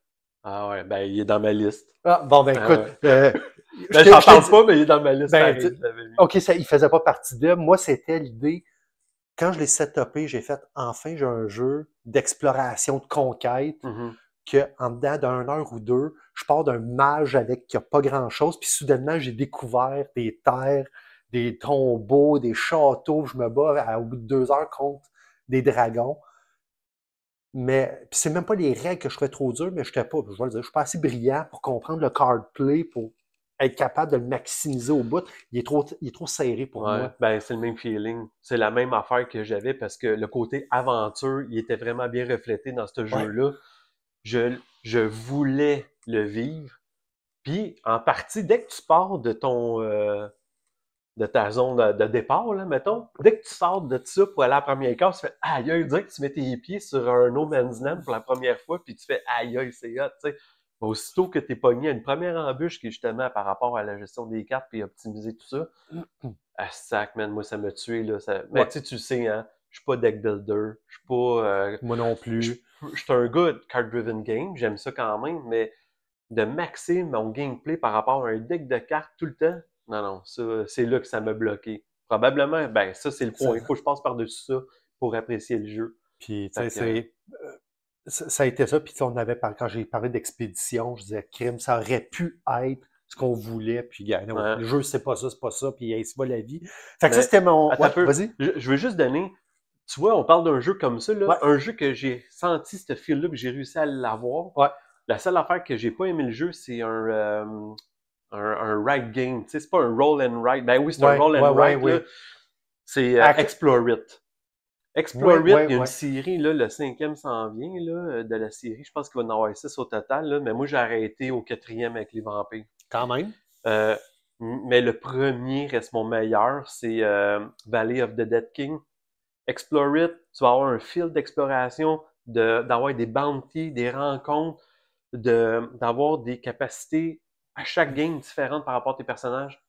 Ça c'est le jeu. Okay. Mais moi, j'aime juste pas effacer, réécrire, puis tu sais là. J'en ai une job où je mets à jour des fichiers Excel, là. Non, ben c'est ça. Écoute, je m'arrête à pas grand-chose, là. Parce que on s'entend que c'est pas une gestion de carte d'effacer un chiffre et d'en écrire un autre quand tu perds de la vie ou. Mais ce jeu-là, si tu veux avoir le feel de, mettons, Mage Knight, va chercher ce jeu-là. Okay. Au pire, ça me dérangerait même pas de le repogner un moment donné puis que je le joue avec toi pour que tu le vives, c'est quoi. C'est vraiment cool. On dirait que, tu sais, il y a des mécaniques qu'on n'aime pas, puis il y a des mécaniques que je n'ai pas vraiment essayé, puis que ça me tente pas. Puis les action and write, tu sais, roll and write, whatever and write. On dit... J'étais un peu tu sais, il y avait le gros, c'était 2 gros pads, là, c'était par le Sean Philip Game, là, ceux qui font les North Sea, puis tout ça, c'était Gate of Adrian, quelque chose de même, là, Adrian Walls. Ah ouais, Adrian Walls, ouais. C'était 2 gros, la boîte, c'est 2 gros pads de papier, puis une coupe de cartes, puis un dé, je pense, c'est rien que ça. Je le connais pas assez, mais... Puis il paraît que c'est vrai, quand tu coches ça, tu viens de gagner une ressource, tu peux, puis tu sais, cliquer. Ben, Twilight Inception, il y a ça aussi, là, tu sais, c'est le Twilight Imperium, mais en roll and write. Ça, je pense que c'est 4 pads, là, pour faire ouais, c'est quand même gros, là, puis c'est bien fait, mais... Non, moi, faire des lignes, des X, puis... En fait, c'est parce que, comme, tu sais, ça fait un gros board, mais à la place, donne-moi des jetons, donne-moi... Tu sais, le jeu, je veux gosser à quelque chose. Ah ouais. Fait que ça, c'était mon premier mention honorable de Mage Knight. OK. Puis, écoute, on partage, puis pour les mêmes raisons en plus. Ben ouais, c'est rare qu'on ait aligné vraiment sur quelque chose. Tu sais, dans un des premiers tests qu'on a fait de podcast, tu avais dit, on s'entend sur pas grand-chose, sauf le fait qu'on s'entend pas sur pas grand-chose. Oui, c'est ça. Puis qu'on arrive avec 2 angles différents. Ouais. Puis, le deuxième, on l'a nommé, je me demande si c'est pas la dernière fois, c'est Arkham Horror, le jeu de cartes.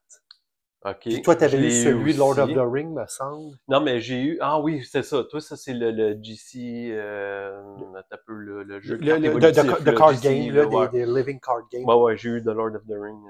Puis le bout aventure, il était extraordinaire. Comme avec Mage Knight, c'était cool. Puis quand il s'est arrivé à dire, vous avez 2 points d'expérience, veuillez rajouter 1 ou 2 cartes à votre deck. Ah, man. Puis là, passer à travers ça. Puis ce qu'on disait la dernière fois, c'est qu'il y a du monde qui trippe à min-maxer le deck, puis eux autres vont tous les mettre, puis pas moi. Non. Puis ça.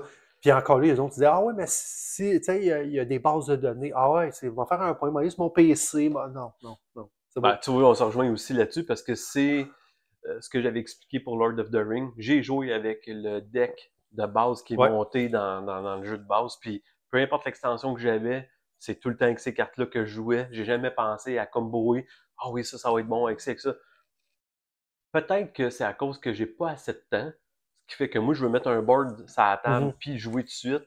Je peux pas mettre 2 heures à essayer de monter un deck pour apprécier ma game après. J'ai pas le temps pour ça.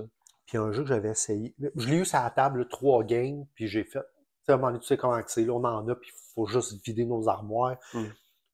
C'était pas extraordinaire, mais ça allait chercher le côté d'aventure avec un deck que tu n'avais pas besoin de construire. C'était un deck de départ, c'est tout ce que tu avais. C'était Maximum Apocalypse. Ah, OK.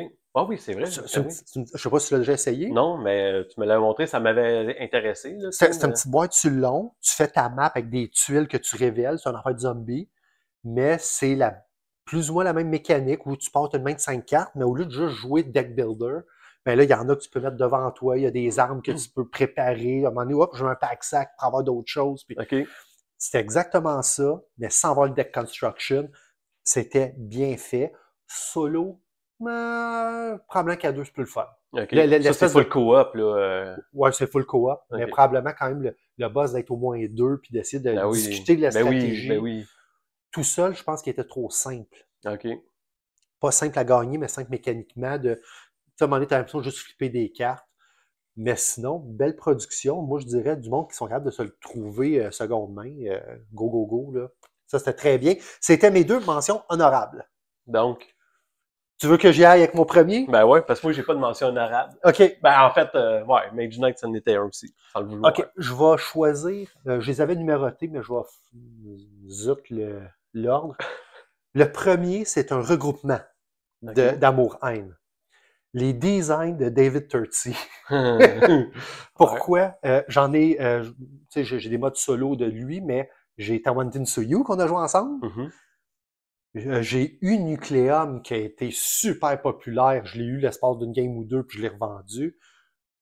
Qu'est-ce que j'aime? Le côté amour, ces designs sont brillants. Il y a plein de choses à faire, c'est cool. Ce que je déteste, c'est qu'il n'y a pas de retenue. À un moment donné... C'est procédural à côté aussi, là. Moins quand même que du Lacerda. OK. C'est juste que je trouve que David Turczi, c'est comme « Ah, puis il faudrait mettre ça. Ah, puis il faudrait... » Ouais. Tu pourrais pas mettre ça... Pas exemple 2-3 mécaniques, mais ça dans un autre jeu. Comme j'avais dit pour Dueling, c'est le all-in, mais puis en plus, c'est inélégant. Il y a des fois, ils rajoutent des stratégies, ils rajoutent des trucs pour réparer certaines mécaniques qui marchent moyen. Fait que, tu sais, tu as beaucoup de « et ou ». S'il arrive ça, tu fais ça. Mais s'il y a ça et tel cossin, donc tu dois... Donc, beaucoup d'exceptions, beaucoup de trucs, parce que ces designs sont brillants, mais je les trouve très inélégants. Puis tu l'avais vu avec Tawantin Suyu, tu sais, que ça dégueule de tuiles, de cartes, de ressources. Puis pourquoi, au final, tout ça, tu sais? Puis surtout que le bout le plus intéressant du jeu, c'est celui qu'on fait le moins, qui était le worker placement de ça, couleurs. Tu m'avais avisé de ça déjà là, puis je l'ai bien vu, là. Tu sais, parce que Tawantin Suyu, d'ailleurs, qui est un des T-games les moins populaires, puis que je trouve un des plus fun, je les ai presque tous eus. Le seul que j'ai pas essayé qui m'intéresse, c'est Tiletum. Mais sinon, puis j'ai en rock des dés. Mais sinon, Tawantin Suyu, il est beau. Le board, oui, les icônes au début, là, c'est mais un coup, tu comprends. Mécaniquement, ça marche. Mais t'en fais pas tant que ça, t'en fais 2, puis c'est plus le prêtre qui tourne sur une tuile de 3 pouces par 3 pouces. C'est la game à non, c'est malade, ça.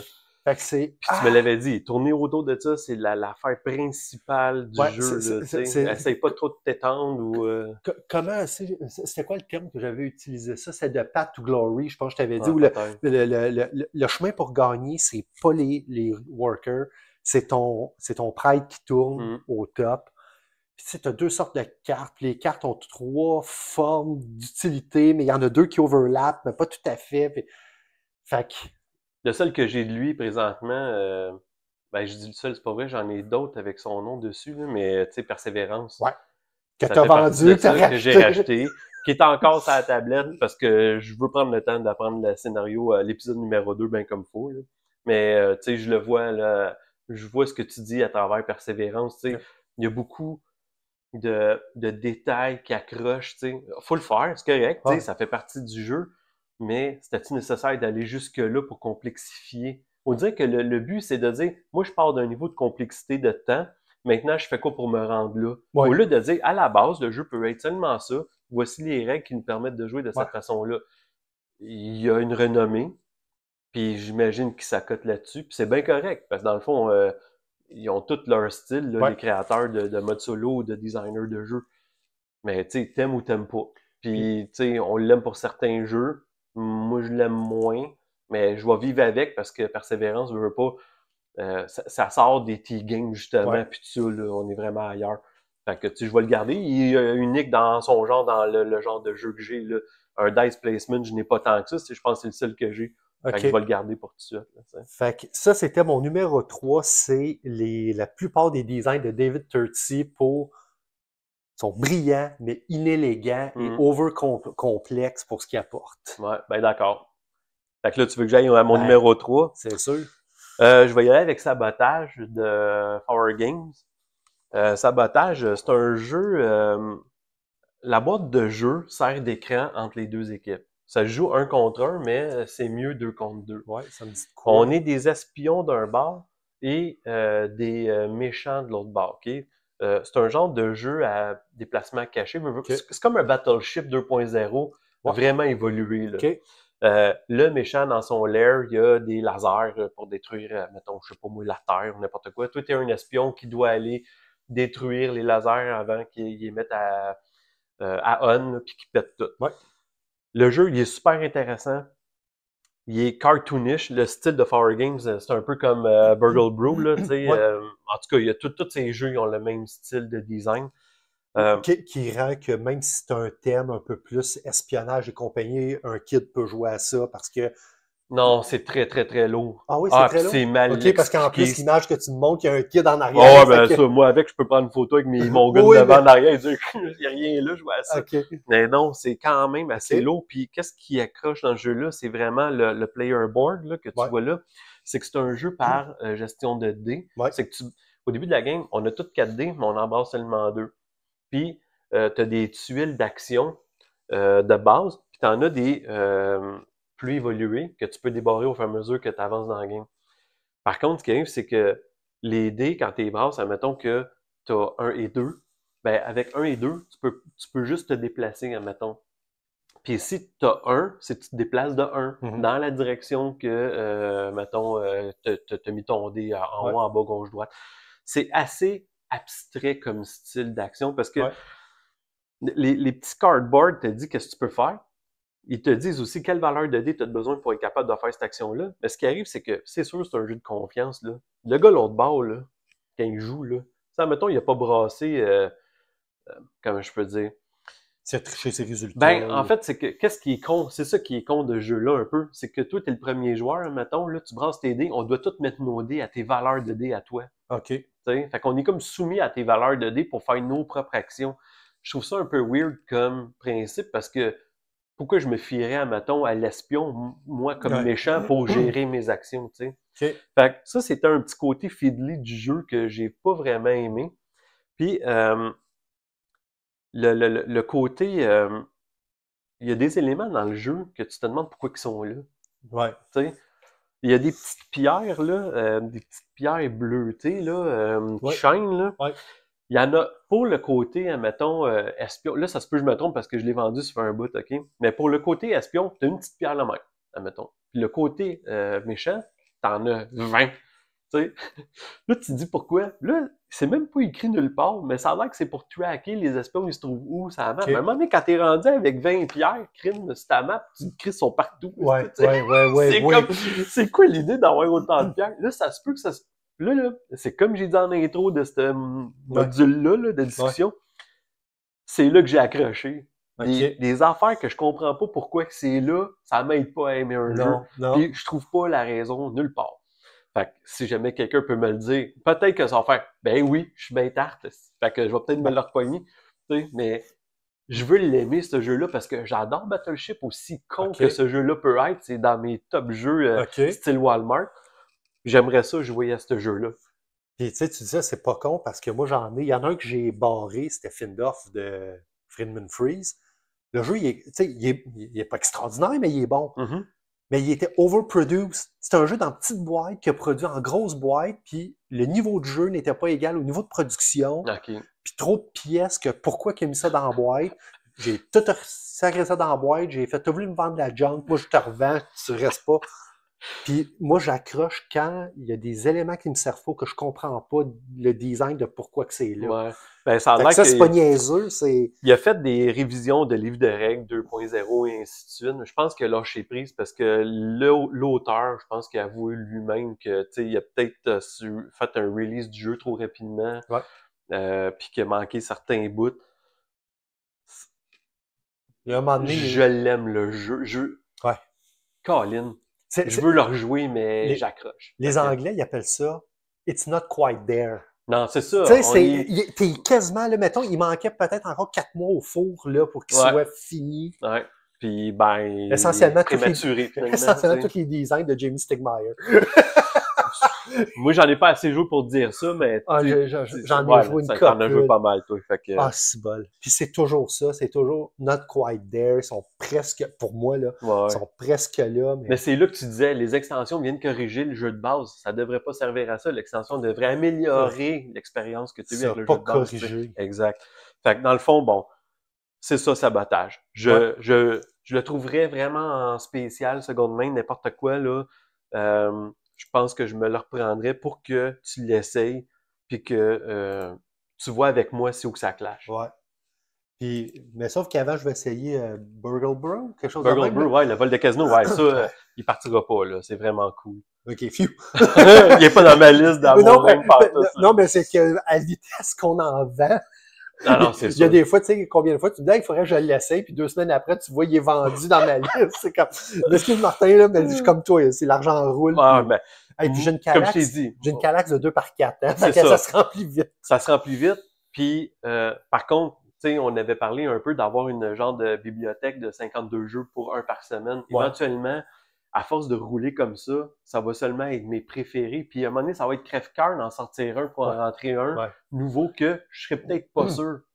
Fait qu'un jour, ça se pourrait que je fasse, OK, là, j'ai atteint le summum de la capacité de jeu que je peux aimer, là. Il peut pas en rentrer d'autres. De toute façon, j'ai pas le temps. Puis, je les aime, ceux-là. Pourquoi je m'en départirais, tu sais?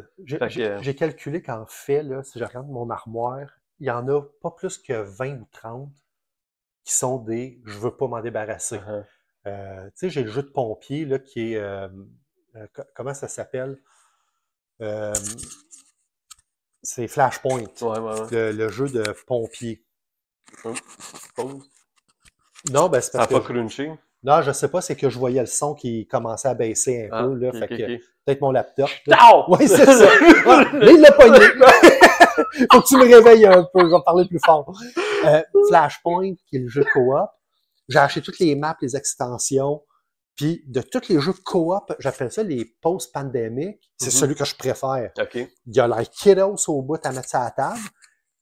Mais avec tout ce que j'ai, c'est comme un mini wargame. Sauf qu'au lieu de te battre contre des militaires, tu te bats contre du feu. Mais ça pourrait être pas payé, ça. Faudrait bien que tu me le montres avec. Écoute, hein. Il n'y en a pas un, puis deux. Hein. Fait que tu sais, il y en a comme ça qui bougeront pas, mais je me dis, si j'ai l'espace pour 50, j'en ai, mettons, on va dire 25, on fait un chiffron, ça veut dire qu'il me reste encore 25 de rotation, de vente. Ben, je m'approche, moi, de mon maximum de ce que je veux garder, là, tu sais. Fait que j'ai peur pour le futur parce qu'il y en a plein qui m'intéressent, mais je fais quoi avec ça, je le sais pas, là. Fait que ça, c'était sabotage. Ouais. Fait que ça, c'était ton numéro 3? Ouais. OK. Je vais garder celui que j'avais mis comme numéro 3, mais le garder comme numéro 1 parce que tu l'as essayé. Fait que je vais garder ça pour la fin. Parfait. Le numéro 2, Maracaibo, de Alexander Pfister, Great Western Trail, Mombasa. OK. Qu'est-ce qui accroche dedans? Fait que... Quand même une bonne complexité. Hein? super beau. Puis moi, l'histoire du thème de la colonisation, je suis pas très sensible à ça. C'est pas quelque chose que je connais. Moi, quand c'est des jeux, j'accroche pas à ce genre de choses-là. Exact. Oui, c'est ça. On parle de jeu, là, je parle pas en c'est général. récréatif, là. On n'est pas en train de faire un débat politique. Là. Exactement. Ouais. Parfait. Non, parce qu'il y a du monde que ça, ils ont fait. Ça fatigue. Ben ouais, c'est correct. Moi, pour un jeu, il est beau, il est coloré. Comme Euro, il y a des bits and pieces. Mm-hmm. C'est une course autour des îles, avec des tracks, évidemment, puis tout ça.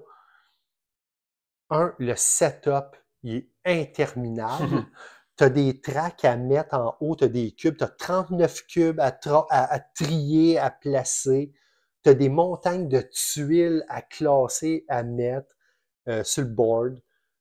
Le deck de cartes pour jouer, je vais replacer mon micro là parce qu'on l'a déplacé tantôt. Le deck de cartes, tu as un deck de cartes régulier de 80, tu as un deck de cartes auxiliaires de 60, il faut que tu brasses celui de 60, tu en prends 20, tu le mélanges dans le deck de 80, qu'il faut que toutes les games tu commences, puis à toutes les teardown, tu dois tout reclasser les 100 cartes. Tu as des cartes de monuments au-dessus du board. Comme disait, c'est un YouTuber que j'ai entendu, ça dégueule de matériel de partout. Et puis la façon qu'il joue, c'est que quand tu déplaces ton bateau dans les îles, mettons, si tu le déplaces de 1 ou 2, tu vas pouvoir faire, mettons, juste une action. Si tu le déplaces, mettons, de 4, tu peux faire 3 actions. Si tu le déplaces de 5, 6, 7, tu peux faire, mettons, 4 actions. Plus tu vas loin, plus tu peux faire du stock. Essentiellement, c'est comme un bonus d'avoir skippé tout ce qu'il y a sur le chemin, d'aller vite, mais là où tu es, selon si tu es une île ou une ville, tu peux pas faire toujours les mêmes choses. Puis toujours dans l'optique que je joue solo. Fait que plein de mécaniques intéressantes. Le AI, c'est ce que j'appelle un rushing AI. Tu sais, il va tellement vite qu'on dirait que je peux pas faire tout ce que le jeu m'offre. Les affaires de combat très euro, c'est des tuiles à piger. Puis là, c'est la valeur. Puis évidemment, le fait que c'est la colonisation des îles, ben tu as les Français, les Anglais et les Espagnols. Ben là, vers quelle civilisation tu veux t'aligner pour aller en combat? Là, tu regardes les valeurs sur la tuile, plus ou moins ta valeur de combat, plus ou moins c'est tes tracks d'influence sur ces affaires-là. Fait que là, il faut que tu fasses comme à peu près 3 à 4 calculs. Là, tu peux rajouter ou enlever, si tu peux mettre des workers pour plus ou moins, tu as une track que tu peux min-maxer. Puis il faut aussi que je fasse ça pour l'automa. Fait que quand il y avait un combat, puis c'est pas du gros c'est pas de la grosse mathématique, c'est des 1, des 2, des 3, des 4. Mais, OK, là, j'ai 2 plus 3 moins 1 plus 4. Ou bedon, je t'ai rendu avec un pad à côté pour écrire mes résultats, pour être capable de comprendre c'était quoi. Non. J'adore le design, j'ai eu des belles séances de jeu dessus, mais un AI qui rush autour du board, qui m'empêche de tout utiliser, ce que le jeu a à m'offrir, puis ça dégueule de matos partout, des pièces, tu as une traque de bateau, tu as une traque d'exploration. Pourquoi mettre les deux? Tu sais, c'est en fait le bateau. Non, on va te mettre, au lieu de mettre une traque, je vais te mettre des pawns, des petits workers là, qui vont avancer puis qui vont te donner d'autres patentes. Plus. Mais il y avait un tableau builder, il y avait des cartes, puis des cartes multi-usages où c'est que soit que tu as du matériel, mettons, sur le cadre, soit tu peux le mettre dans ton tableau, puis il y a 3 codes de couleurs d'affaires que ça te donne. Si c'est rouge, ça te donne une patente. Si c'est vert, ça te donne... C'est overwhelmed de stock, là, tu sais, d'informations. Puis probablement qu'à 2, il est plus le fun parce qu'à un moment donné, ou à 3 ou à 4 en MP, c'est qu'à un moment donné, mettons, moi, je vais ralentir la course parce que je veux bénéficier de ce qu'il y a sur le chemin. Fait que tu vas faire, OK, j'ai de l'avance, mais je suis pas obligé de rusher. Eric, il prend son temps. À un moment donné, si moi, j'accélère, tout accélère, puis là, on se retrouve... Tu sais, je dirais que ça fait penser à une course comme un rallye. Tu sais, c'est pas comme de la F1 où c'est toujours le pied au plancher. C'est plus comme un rallye que, ben, mettons, dans les dunes, on va aller plus lentement. Puis... OK. Il y a des côtés, il y a des bouts stratégiques à cette course-là. Oui, là, puis le bonus de celui qui arrive, mettons, tu as 5 stations, c'est que tu fais des points. Le premier qui arrive bénéficie des 5 stations. Si moi, j'arrive 2 tours en retard, ben, je vais avoir 3 stations moins 2. Fait que je vais juste bénéficier des points de 3 stations au lieu d'avoir les 5. OK. Fait qu'à un moment donné, tu veux pas non plus rester parké trop loin en arrière pendant que toi, tu finis le tour. Le premier qui arrive, qui a fait un tour complet, le jeu arrête, tout le monde revient à pôle de départ, puis on refait un round, c'est 4 fois comme ça. C'est un design qui est brillant. Il y a du stock, mais il y a trop de ça. Encore là, comme avec 30, pour moi, c'est un design qui manque de retenue. S'il avait reculé de 20%, il aurait été dans ma table. À vouloir être partout en même temps, il y a un moment donné, il y en a trop, puis le setup il est trop long. Encore là, une game d'une heure et demie, ça me prend 20 minutes, une demi-heure de setupper. Ça me prend 20 minutes, une demi-heure pour tout reclirer. Puis c'est une boîte à chaussures, là, c'est une boîte pas d'insert.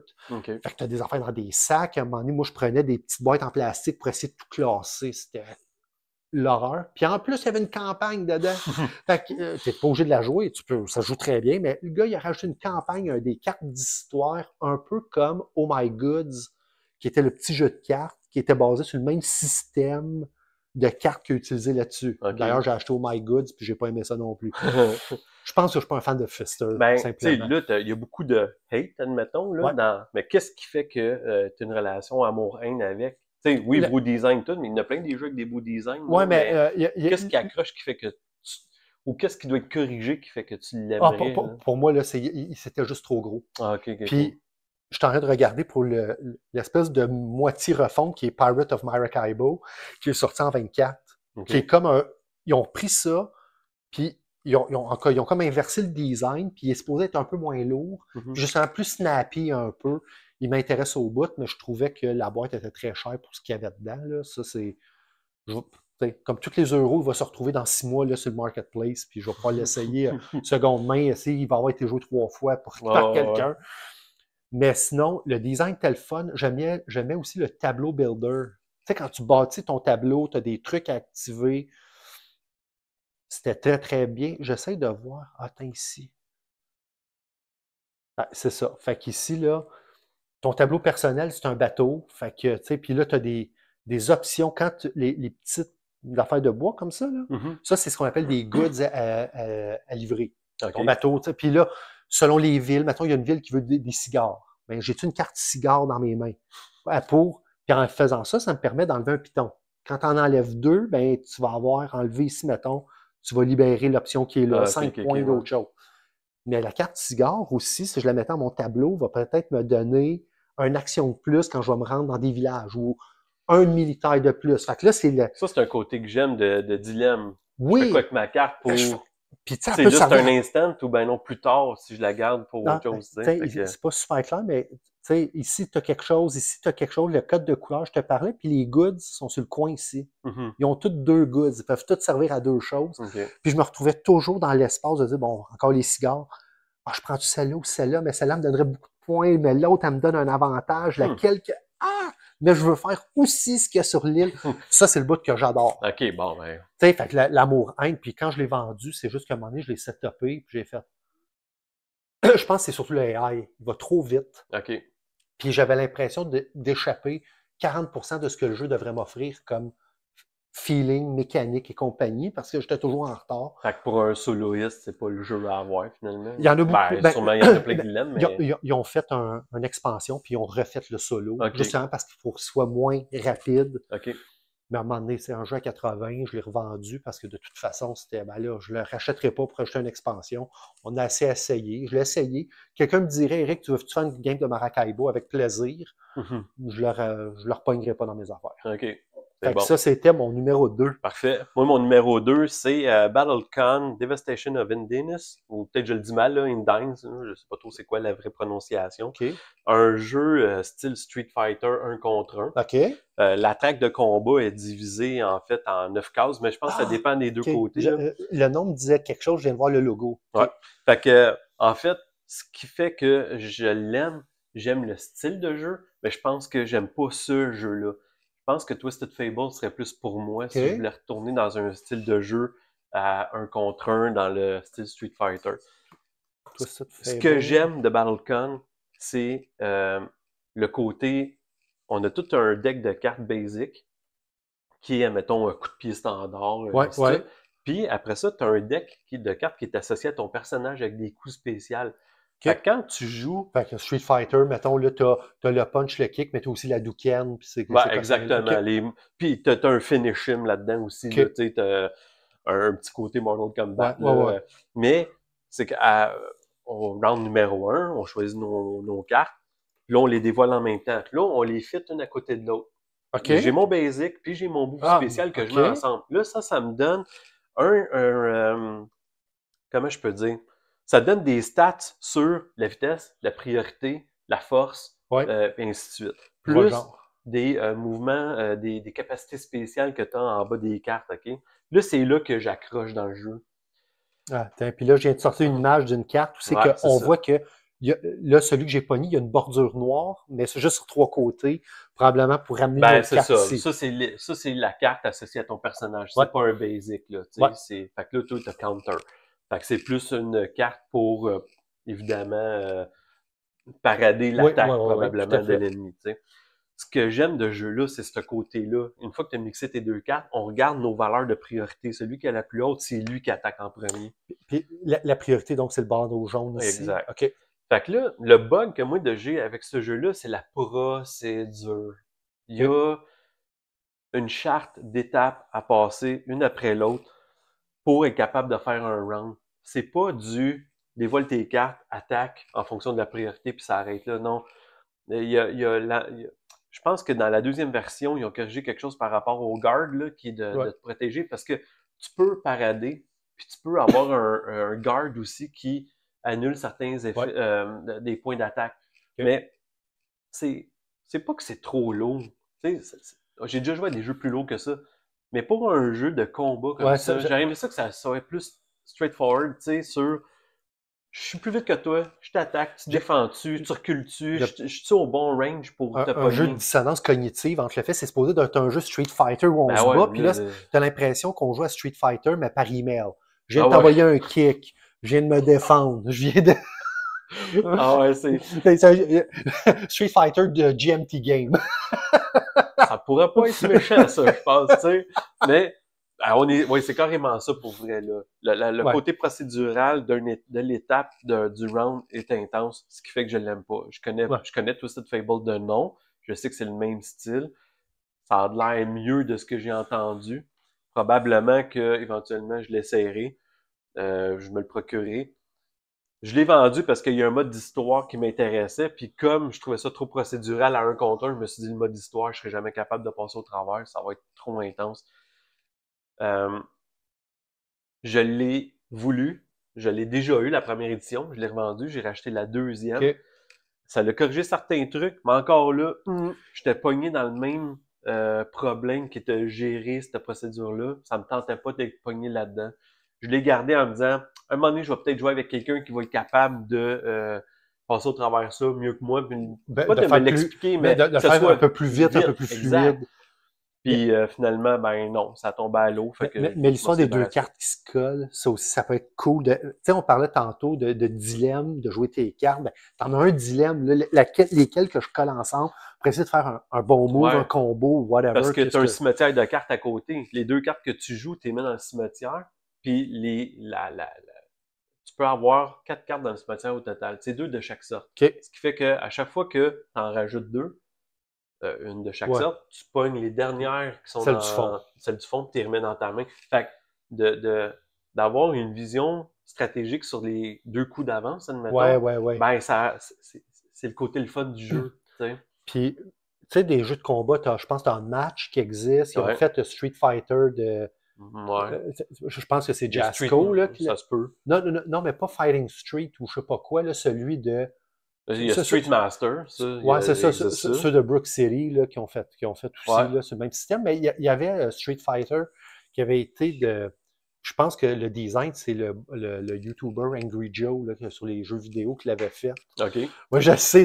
Éduque-moi! Ben ouais, vas-y, Eric! Puis j'aime aussi quand je pense, tu mets le son du process. Là.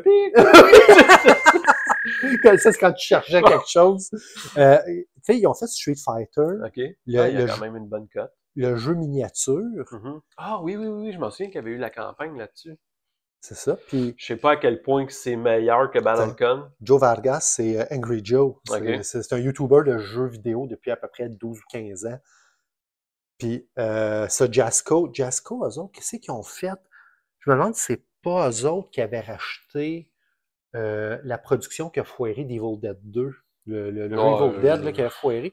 Fait que, oui, c'est un jeu de miniature, là. Fait que, tu sais, t'aimes ou t'aimes pas. Je pense que. Je sais pas que lui, c'est pas un combat, un contre un sur une track en ligne droite, là. Ça a l'air d'être, mettons, t'es sur une map, tu te déplaces dans des cases. C'est pour faire le 2.5D. Tu peux être de face, mais tu peux éviter aussi de profondeur. Je pense que c'est ça. Profondeur de 1 par en bas, par en haut, puis t'évites, mettons, une boule de feu. Puis tu peux faire du... Tu sais, maintenant, les jeux de combat, c'est rendu des fois des teams de 2 ou de 3. Ouais. Tu sais, comme Marvel contre Capcom. Fait que je pense que tu peux avoir un team de 3 puis comboer avec tes autres bonhommes. OK. Fait que la question, c'était de dire, ben, regarde, là, t'as l'air de dire que tu l'as vu passer, mais t'as peut-être pas cette affaire-là qui est cool de juxtaposer 2 cartes. Dans celui-là, tu parles dans Street Fighter? Je pense qu'il l'a pas, mais tu sais, de dire, y a-tu quelque chose que tu pourrais retrouver de peut-être plus rapide pour faire du jeu de combat? Ben moi, j'irais plus dans Twisted Fable parce que c'est le même principe que BattleCon sur une track, une ligne. OK. T'sais, je pense que le côté procédural est plus simple dans Twisted Fable. OK. Fait que, on va aller voir. pardon, Puis il est bien coté, c'est 7.8. Ben ça, c'est des princesses de Disney qui sont boostées, là, tu sais. Ah, t'es sérieux? Blanche-Neige en motard, tu sais. Arrête. Je dis n'importe quoi, Non, mais je comprends l'idée, là, je comprends le... C'est pour ça que c'est Twisted Fable, c'est des femmes qui ont été twistées un peu plus gore, là, que le petit côté princesse qu'on connaît d'eux autres, tu sais. Ah, ben, puis là, c'est drôle parce qu'au niveau des films, là, c'est rendu la grosse, le Big Rage, là, tu sais, ils ont fait Winnie the Pooh en film d'horreur. Puis là, je sais pas si c'est des images AI ou si c'est pour vrai des projets, mais c'est un peu comme si toutes les vieilles licences sortaient. Là, j'ai vu, ils voulaient faire Popeye, mais tu sais, comme en tueur ou quelque chose de même. Là, ils sont en train de sortir toutes les... série C, là, parce que Winnie the Pooh, je l'ai starté, puis ça n'a pas été trop long que j'ai changé de poste. Là. Arrête, c'est un très beau masque d'Halloween que le gars portait. En tout cas. Ça, c'était mon numéro 2. Là. On va pas s'éterniser sur des principes de jeu de même. Là. Mais non, ça. BattleCon, il est beau, il est intéressant, trop lourd pour ce que c'est comme style de jeu. Fait que, tu sais, en disant ça, qu'on regardait quelque chose qui serait plus simple, la crainte, ça serait de dire, si tu fais un jeu qui est peut-être plus rapide, il deviendrait peut-être plus trop facile. Puis tu sais, ça t'as l'impression de jouer à la bataille, là. Tu sais, la carte est plus forte. Puis c'est de trouver cet équilibre-là entre assez gamer puis pas trop niaiseux. Ben, de toute façon, comme je dis, c'est moi là, qui clash là-dessus. C'est pas le jeu là, qui est trop intense, c'est juste moi qui s'arrête à ça. Ceux qui l'ont puis qui capotent puis qu'ils ont raison de capoter, let's go, man. Le jeu est écœurant, mais... Non, mais tu sais, sauf que en ce moment, on regarde les jeux que nous autres on aime, puis c'est les détails qui accrochent. Ouais.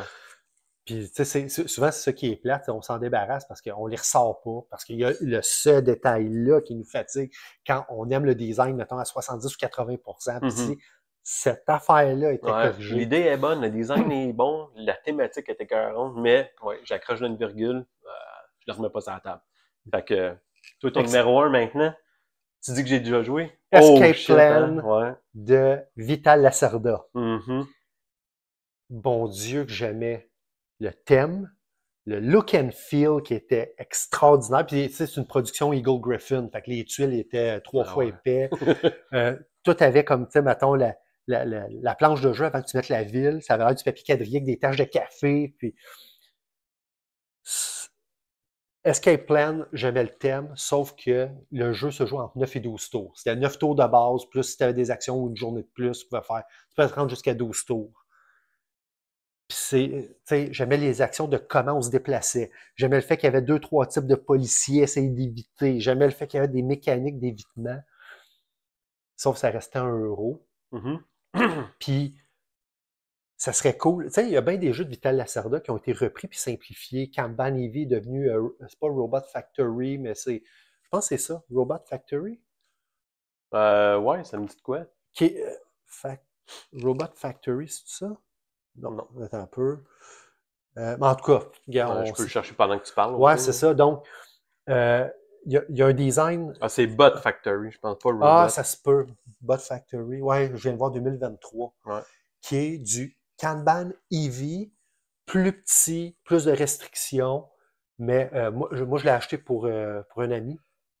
J'ai été chercher, puis tu sais, j'ai pas joué, mais j'ai regardé un peu dedans. Puis je reconnaissais le design de base, je reconnaissais les grandes lignes. Mm-hmm. Ils ont fait Lisboa, c'est devenu Mercado of Lisboa, qui a été, c'est Lisboa réduit.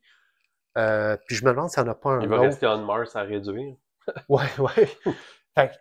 Puis Escape Plan, s'il y en a un que j'aimerais voir réduit, ça faisait garder le thème de on se promène sur une map, il faut aller au dépanneur avec la clé, aller chercher dans le casier aussi le sac d'argent. Ah ouais, j'avais vraiment aimé ce jeu-là. Puis, Spy.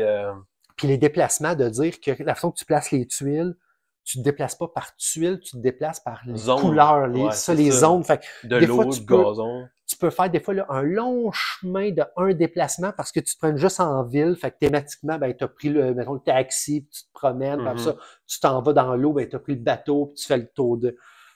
Il y avait tellement de belles affaires. Puis, tu sais, moi, il était bien produit. C'est sûr. Il clashait visuellement, je trouve, par contre, un peu à cause des zones.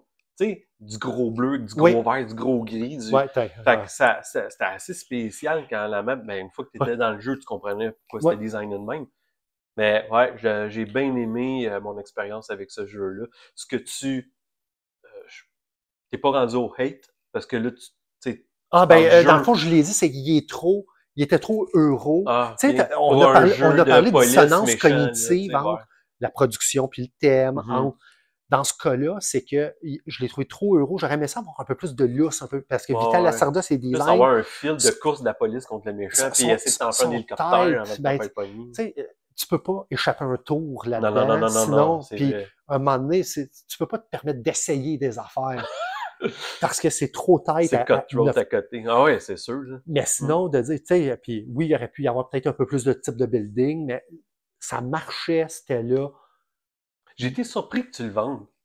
Ah, c'est parce qu'en solo, il y a un moment donné, tu comprends comment le AI fonctionne, puis tu es capable de gamer le jeu. Ah ouais, tu savais breaker quasiment. Là. Ben, ça, je voulais pas. Tu sais, à un moment donné, tu regardes un peu, là, tu regardes ces forums, tu fais OK, j'ai joué ça. Il me semble que j'ai trouvé ça. Puis il y a quelqu'un qui, de façon plus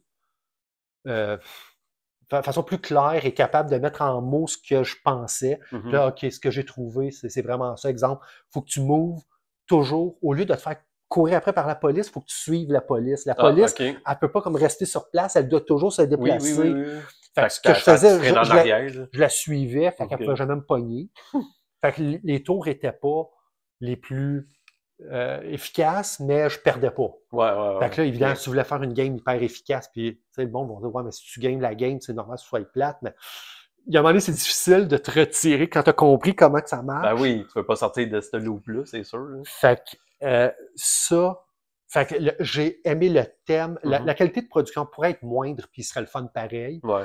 Mais c'est ça, hein, Lacerda et Eagle Griffin, c'est... Mais tu sais, les cartons pourraient être plus minces. Tu sais, c'est exemple, là, mais tu sais, garder le quadrillé avec les traces de café parce que c'est pas, c'est-tu Ocean Eleven que c'était ça? C'était comme un chaos que les gens, faut qu'ils quittent ou, je me rappelle plus quel film de... Ben ouais, ça ressemble à... Ben écoute, il y en a Braquage à l'italienne. Je veux dire, il y en a tellement des films de ce style. Ben ça, puis ça, c'était pas ma tasse de thé, là, mais là, je t'en parle, puis soudainement, j'ai le goût d'aller sur Netflix, puis voir, il y en a-tu un? Parce que le thème, il est là, parce que, tu sais, avec les différents policiers, puis ils vont agir de façon différente, quand tu croises leur chemin, que tu peux aller chercher des bikers dans un repère de bikers, puis protéger la zone là où tu te déplaces, puis essentiellement, c'est lui qui mange, c'est le biker qui mange le coup, là, que ce soit toi. Puis tu as plusieurs sorties qui se mettent sur le board, mais tu le sais pas, parce qu'à chaque tour, tu dévoiles une carte jusqu'à temps que la vraie sortie, parce que si à un moment donné, je sais pas, la sortie 1, les deux cartes sortent, mais là, tu mets un policier, ça a sorti un. Ils ont verrouillé, ils ont mis un tape autour de ça. Fait que, mais c'était trop euro. Le thème, là, il se voulait un peu plus James Bond. Tadam, tadam. Puis non, je me retrouvais à faire un fichier Excel, de dire, ben là, si je bouge là, puis là, ça me prend 3 sous. Puis là, et c'est ça a été peut-être mon plus gros amour. Un peu comme Battlecon. Le côté procédural pour un jeu de combat, c'est trop euro pour un jeu, tu sais, de se faire courir après par la police. Là. Tantôt, on parlait avec Andromeda Edge, le terme Eurotrash. Ouais. Puis ça, je pense qu'il mériterait d'avoir une refonte Eurotrash où il y a quelque chose un peu plus lousse dessus, un peu plus, soit avec des dés ou whatever, de faire... Plus arcade game que Tu sais, mind game. fait que, tu sais, exemple, dans ce jeu-là, on peut-tu rentrer les deux dans le même building, mais quand on se croise, il se passe de quoi, un combat entre nos deux factions, ou, tu sais, je veux te voler de l'argent, ou... il me semble qu'il y aurait de quoi de refaire avec ça. Fait que mon numéro 1, Escape Plan, de Good. Vital Lacerda. Bon, moi, mon numéro 1, bon, là, ça donne bien. J'ai sorti de là. C'est un jeu que j'ai possédé en anglais, OK. que j'ai vendu parce que j'étais complètement perdu dans ce jeu-là. OK. Je l'ai racheté en français, pas parce que je comprends mieux le français, c'est juste que je veux l'aimer, Ouais, donc ouais. je donne une deuxième chance. C'est un jeu de Letter Game, c'est Oath. Ouais, ça, c'est la gang qui a fait Root, qui est probablement leur titre le plus connu. Ça dit-tu quelque chose, ce gars-là? C'est quoi ça? Tu sais, c'est le meme du gars, là, qui Oui, boit son café oui. devant son ordinateur, là. Ah ben écoute, ça, je vais pouvoir le mettre. Merci oui. de le pointer, je vais pouvoir le faire en montage. Ils ont fait une carte avec lui. Puis c'est eux autres qui ont fait Root, puis leur dernier coup de circuit, c'est Ark. Ouais, ça, je serais curieux de l'essayer, en fait. J'ai jeté un œil dessus, là. Puis ça, il est très... les gens sont très splittés. Il y en a qui disent que c'est overproduce pour un jeu qui est très simple. Puis il y en a qui font sa mère affaire depuis le pain tranché. Tu vois, j'ai Vast aussi. Ouais. Qui est... D'eux autres. Ouais. Puis, tu sais, Vast, ça reste un jeu quand même très complexe, mais ça, autre, je peux même pas te l'expliquer. Je fais juste te dire que j'ai une relation amour-haine avec, parce que la première fois que je l'ai eu, je l'ai mis sur la table, j'ai lu les règles, puis je pense que la question, que j'ai eu la réponse, en fait, cette semaine, la question était pour moi, est-ce que je peux jouer tout le temps des games sans faire une chronique dans ce jeu-là? Parce que une fois que tu as fini ta première game basée sur le setup de base, parce que quand tu startes le jeu neuf, le paquet de cartes est déjà placé pour que tu startes. Okay. Une fois que tout est brassé, mélangé, tu peux resetter puis repartir de zéro une première game. Okay. Moi, ma question était, une fois que tous les decks sont mélangés, est-ce que je peux rejouer une game standard sans avoir à faire une chronique parce que ça me tente pas de faire une campagne de ce jeu-là. Je veux juste choisir un but parce qu'il y a 4 buts à atteindre. Tu sais, admettons, il y a 4 challenges différents. T'en choisis un pour débuter une game. Puis après ça, est-ce que je peux starter from scratch avec un deck tout mêlé, puis ainsi de suite. J'ai lu dans les forums que c'était possible, puis que c'était même mieux de faire ça que de tout le temps tout resetter puis de faire une chronique. Parce que le but de ce jeu-là, c'est que quand tu regardes la map, tu as 3 zones, OK? Tu as le berceau, tu as après les provinces, puis les hautes terres, l'arrière-pays. Quand tu as vu c'était quoi les terres qu'il y a là, les bâtiments puis les territoires, quand tu fais une chronique, là, je peux pas t'expliquer par cœur la chronique comme avant. Là, tu es en train de l'apprendre, oui. C'est ça. Mais je sais que comme l'arrière-pays, admettons, c'est tes terres qui s'en viennent ici. C'est comme si tu avançais au fur et à mesure. Puis comme il n'y a plus de cartes là, parce que ceux-là, tu les as backés, ben, tu en rajoutes des nouvelles. Là, tu recommences une game avec des nouveaux territoires, des nouvelles conditions. Un peu comme un jeu de char où tout recule d'une case comme si tu avançais tout le temps. Et voilà, c'est ça. Fait mais ça, je veux pas le vivre. Je veux pas le jouer chronique. Moi, ce que je veux, c'est jouer des games casual de même. Je veux comprendre comment qu'on peut gagner en tant qu'usurpateur, chancelier, quand tu es un exilé ou un citoyen. Il y a du stock mêlé là-dedans. Tu me disais que tu avais déjà essayé Root. J'imagine qu'il y a aussi une grande asymétrie de différentes factions. Je m'en souviens même pas. Je pense que non. Je pense que les factions sont pas mal toutes pareilles. Tout se passe sur le board au lieu que sur ton player board, là, parce que dans le fond, toi, tu fais juste gérer ta petite troupe puis tes ressources. Après ça, tout se passe sur le plateau en fonction de quel but que tu veux atteindre. Puis là, encore là, je peux même pas te dire comment le chancelier peut gagner. Il y a tellement d'éléments, là. En fait, le livre, il est là. Je sais pas si c'est ça qu'on va voir ça. J'allais faire une petite vidéo de moi qui te le montrerai après. Il y a les bannières. Les bannières peuvent servir à gagner quelque chose. Après ça, il y a le titre du gardien du serment. Là, il y a les 4 cartes objectifs de serment. Il y a un paquet de cossins qui s'entremêlent pour définir un gagnant. C'est ça que je veux démêler. Quand j'ai fait ma première game, j'ai suivi le playthrough. Puis une fois que j'ai fait les 4 pages du playthrough, là, sur chaque faction, on fait ci, fait ça dans l'ordre. Tu sais, je suivais ça. Quand je t'ai laissé à moi-même, après, pour faire la première game, j'ai fait Eh ben, comment que je continue ça, moi, ce game-là, le playthrough, là, je comprends même pas pourquoi que dans le playthrough, le gars fait ça. Pourquoi qu'il a expliqué que c'est le même qu'il voulait jouer? C'est-tu le même qu'il faut tout le temps jouer? Je le sais pas, tu sais. Ceux qui possèdent ce jeu-là, puis qui ont passé au travers, puis qui font des campagnes, je les envie, parce qu'ils ont catché quelque chose plus rapidement que moi, qui bloque actuellement. Le jeu, il est vraiment beau. La thématique est écœurante. Quand je regarde le board, la raison qui est représentée là, il m'évoque, je sais pas si c'est à cause qu'il est fait sur le long, Feudum. Ouais, il y a le même style de... Ben, il n'y a pas partout le même style de map, mais oui, le layout, là, mettons, là, sur la table, ça ressemble un peu à ça. Là. Puis tu sais, je suis d'accord, là, il y a des cartes dans le milieu, l'autre, mais tu sais, je regarde ici là, les détails des petits bonhommes, il m'évoque un peu Feudum de mémoire. Toi, tu as eu les deux, un à côté de l'autre, ça veut dire c'est très différent. Là, oui, ben en fait, je comprends mieux Feudum que ce jeu-là, pourtant Feudum il est assez lourd. C'est assez lourd. Il est lourd dans la complexité des mini-règles. Ouais. Il y a des mini-détails dans ce jeu-là, c'est incroyable, mais le gameplay de Feudum reste assez simple. Autre, qu'est-ce que tu dois faire pour maxer ton tour à chaque fois? Man, il va falloir que je mette du temps dedans pour le comprendre. Puis c'est assez intense. Le livre il est assez lourd. Tu sais, je regarde, là, oui, il y a du graphique, mais il y a du texte. Là, c'est 32 pages de texte à côté mur à mur. Je pense qu'il manque de détails dans l'explication sur, justement, comment que tu peux faire ta game. Arrêter ta game à la fin, tu sais, parce qu'il y a eu un gagnant. Comment repartir un autre from scratch? On dirait qu'ils veulent pas qu'on fasse ça. J'ai l'impression que, dans le moment que c'est décrit dans le livre, tu dois tout le temps resetter tes decks de cartes, comme si tu les déballais comme un jeu neuf, puis tu repars une game à partir de là. Puis là, c'est comme le début d'une nouvelle chronique à chaque fois. C'est parce que je veux pas tout le temps jouer avec les mêmes cartes. Moi, il y a 198 cartes différentes dans ce jeu-là. Je veux pas jouer avec les 60 mêmes cartes à chaque fois. Là. Je veux tout brasser ça. Puis je veux partir avec du stock neuf tout le temps. T'sais. La même affaire que les territoires.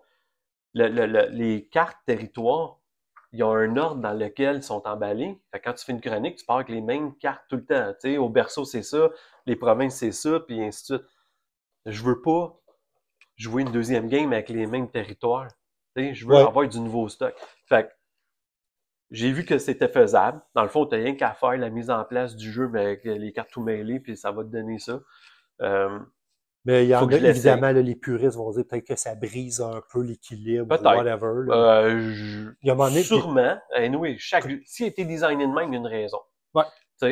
Maintenant, ben, c'est à moi de me faire ma propre idée à l'essayer en partant tout croche, puis je verrai ce que ça donne. Tout à fait d'accord. Puis anyway, on les joue jamais assez pour arriver à un moment où on fait que c'est game breaker. Non, souvent, rien que le temps qu'on l'assimile, qu'on le joue, on est déjà rendu à d'autres choses. Probablement que mec, je l'ai joué de la manière que je veux jouer. Je vais peut-être faire comme la première copie que j'ai en anglais. Flip, il va partir, puis ou ben non, ça va être un keep, puis je vais le garder. T'sais. Ouais. Mais Letter Game, normalement, tu sais, j'ai pas aimé Root parce que je trouve que ça joue trop sur ton plateau. C'est tes capacités de faction qui gèrent tout. Puis sur le board, tu fais qu'avancer puis être dominant dans une zone. En tout cas, ça se peut que je dise un peu n'importe quoi. Mais contrairement à Vast, que tu as une faction qui est asymétrique par rapport aux autres, mais toute la symétrie de ton personnage se passe sur le board. T'sais? Fait que je trouve qu'il y a une différence entre ces deux styles-là.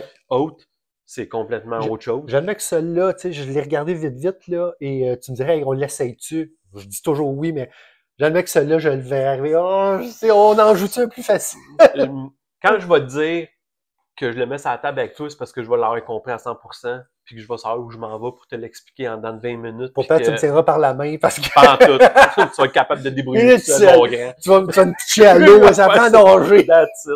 Puis de toute façon, le prochain qu'on essaye, si les affaires marchent bien, nous autres, c'est Inferno, qu'on va pouvoir essayer d'ici 2 semaines ou à peu près. Ouais. Excellent, fait que c'était ça pour mon premier, c'était Haute. Puis quel cauchemar. J'aime ça, les cauchemars. Excellent. Fait que, écoute, c'est ça pour aujourd'hui. Nous autres, on rappe ça. Oui, monsieur. Excellent. Bien content d'avoir eu ton avis sur tes surtout, ton top 3 à mon aim. Oui, puis surtout que j'ai fait un effort de dire je peux peut-être aller dans la liste en cas pour finir. Regarde, moi aussi, je vais te sortir ma liste après. De quoi qu'on n'a pas parlé, puis ça pourra donner des trucs. Si il y en a qui veulent commenter, c'est quoi notre feel là-dessus, ça pourra nous en donner. Vas-y. Dans ceux que j'ai pas nommés, je l'ai nommé tantôt je te l'ai accroché dans un sujet, il y avait Findorf. Sanctum de CGE. Ah ouais, ça c'est Diablo board game. Exact. Okay. J'ai mis Tapestry de Stonemaier Games. Okay. Puis j'ai mis Terror Below, qui se voulait l'espèce de jeu qui ressemble au film. Celui avec Tremor. Ouais. Fait que quand j'ai repassé à la liste, puis il y en a que j'ai détesté au bout, mais vraiment une relation amour-haine, si on fait juste prendre Terror Below, il y a un moment donné, il était juste tellement beau, je voulais pas le vendre. Je le jouais jamais, mais juste sa tablette, il était cher. Puis il te rappelle des bons souvenirs parce que Tremor, c'est un classique de notre jeunesse. Là. Écoute, j'ai un moment donné, j'ai même moi j'achète en gros des DVD. Des fois, j'ai acheté les 6 premiers films, tu sais, petit coffret $15, là. Mais ils sont tous mauvais à part le premier. Mais tu sais, oui, c'est un film de monstre que j'aime bien. C'est bon, je vais te faire ma liste à moi. Yes. Il y avait Tales from the Loop. Ça, c'est basé sur une émission qu'Amazon avait créée. Moi, je le vois un peu comme pas un sandbox, mais pratiquement. Okay. Pendant que tu parles, là... Ce que j'aime de ce jeu-là, c'est juste que, dans le fond, il y avait, mettons, 6 quests différents dans le jeu. Il était beau. La seule affaire que j'aime pas, c'est la map. La map était trop grosse pour où que tu pouvais te déplacer. Puis la gestion des robots, hacker des bots pour t'aider à avancer dans tes quests. En tout cas, le jeu, là, je le trouvais bien hot. Super. Interstellar, la suite de High Frontier, là, quand t'es rendu en dehors du système solaire. C'était pas son gars, ça, qui l'avait fait? Non, lui a juste fait Station Fall. Ah, OK. Interstellar, c'est la suite de High Frontier. Moi, je m'attendais à un jeu du style High Frontier. Maintenant, c'est plus un jeu politique et social sur les idéologies. On est vraiment une minorité d'humains qui doivent aller coloniser une autre planète. Maintenant, on doit s'entendre, mais il y a 6 idéologies, puis ils sont toutes, je sais pas si on la voit, OK, les idéologies sont autour de cette rondelle-là. Quand t'en as 2 qui sont face à face, c'est comme 2 opposants. Ouais. Anyway, tout ça pour dire que c'est très, très, très lourd pour ce que c'est en termes de jeu spatial. On est ailleurs, là. T'es plus en train de construire ta fusée pour aller chercher des ressources sur des astres là, dans le système solaire. Là. T'es vraiment comment qu'on va réussir à survivre ensemble sans se péter à la gueule un sur l'autre pour aller amener une femme, préférablement, parce que veut pas, s'il n'y a pas de femme sur la... Ouais, c'est ça. S'il n'y a pas de femme sur la planète où tu t'en vas, il n'y aura pas de reproduction. Fait que il faut... Puis ça, c'est une autre gestion. Là, tu as des embryons hommes-femmes. Tu as des cyborgs. Les avatars, ça, c'est nous en tant que joueurs, mais les cyborgs, c'est les travaillants sur le vaisseau. Ben, c'est les affaires de Phil Eklund, la façon que tu me l'as montré. C'est toujours poussé, puis tu me comptes ça, puis j'ai l'impression que c'est comme s'il avait pris BIOS, High Frontier, il avait mis ça au shaker, essayer que sur glace, et voilà.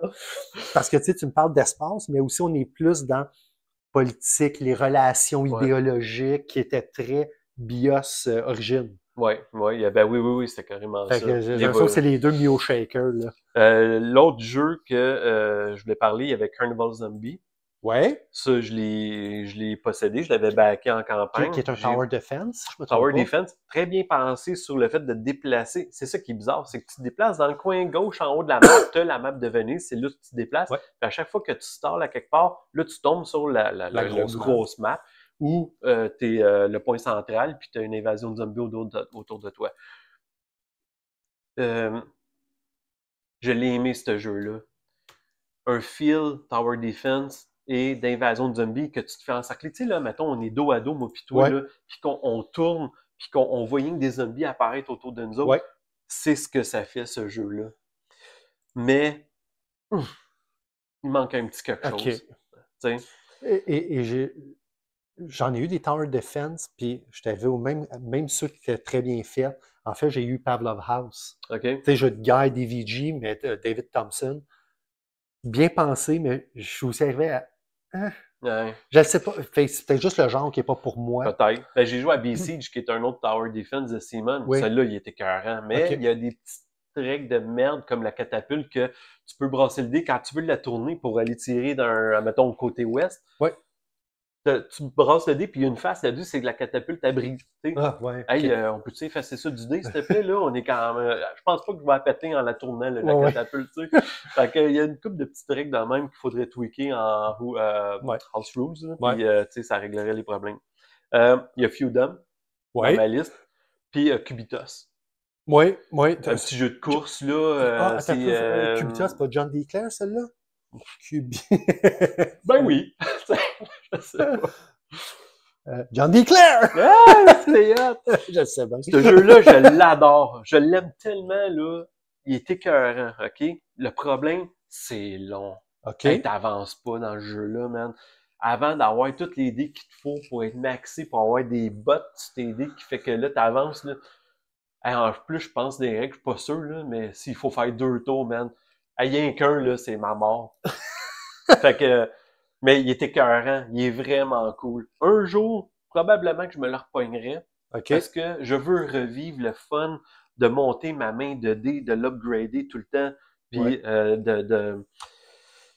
tu sais, le thrill des lancers, de dire « Ah, si, je me réserve ceux-là pour le prochain tour, blablabla. » En tout cas, il y a quand même une belle gestion de dés là-dedans. Il est cute, il est laid à mort dans le sens. Il est cute, mais ces bonhommes-là, là, tes bonhommes que tu déplaces, là, c'est n'importe quoi, mais j'ai jamais vu des bébites là de même. Mais... Ouais, ben, parce que le fait que ça s'appelle Cubitos, ce que je vois, c'est que tout est carré, là. Ouais, non, attends un peu, là, c'est parce que le print dessus, là, je sais même pas ce que ça représente. C'est écœurant, là, comment que c'est laid. Mais c'est pas grave. Okay, t'as fait un zoom avec ça. Je vais essayer de revenir dans les images. Ben, de toute façon, au montage, je vais essayer d'en trouver un qu'on puisse... Attends, livre-là. Ah ouais, hey, écoute, man, c'est t'as un lion, un mouton, un lion, un singe, mais tu vois que c'est pixelisé, c'est comme un print.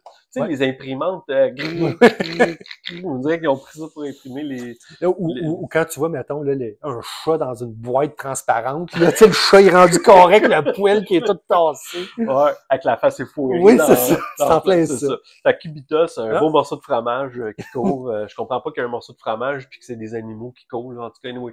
Ça pour dire que c'est très spécial, mais c'est vraiment bon. Mais c'est très long pour le style de jeu que c'est.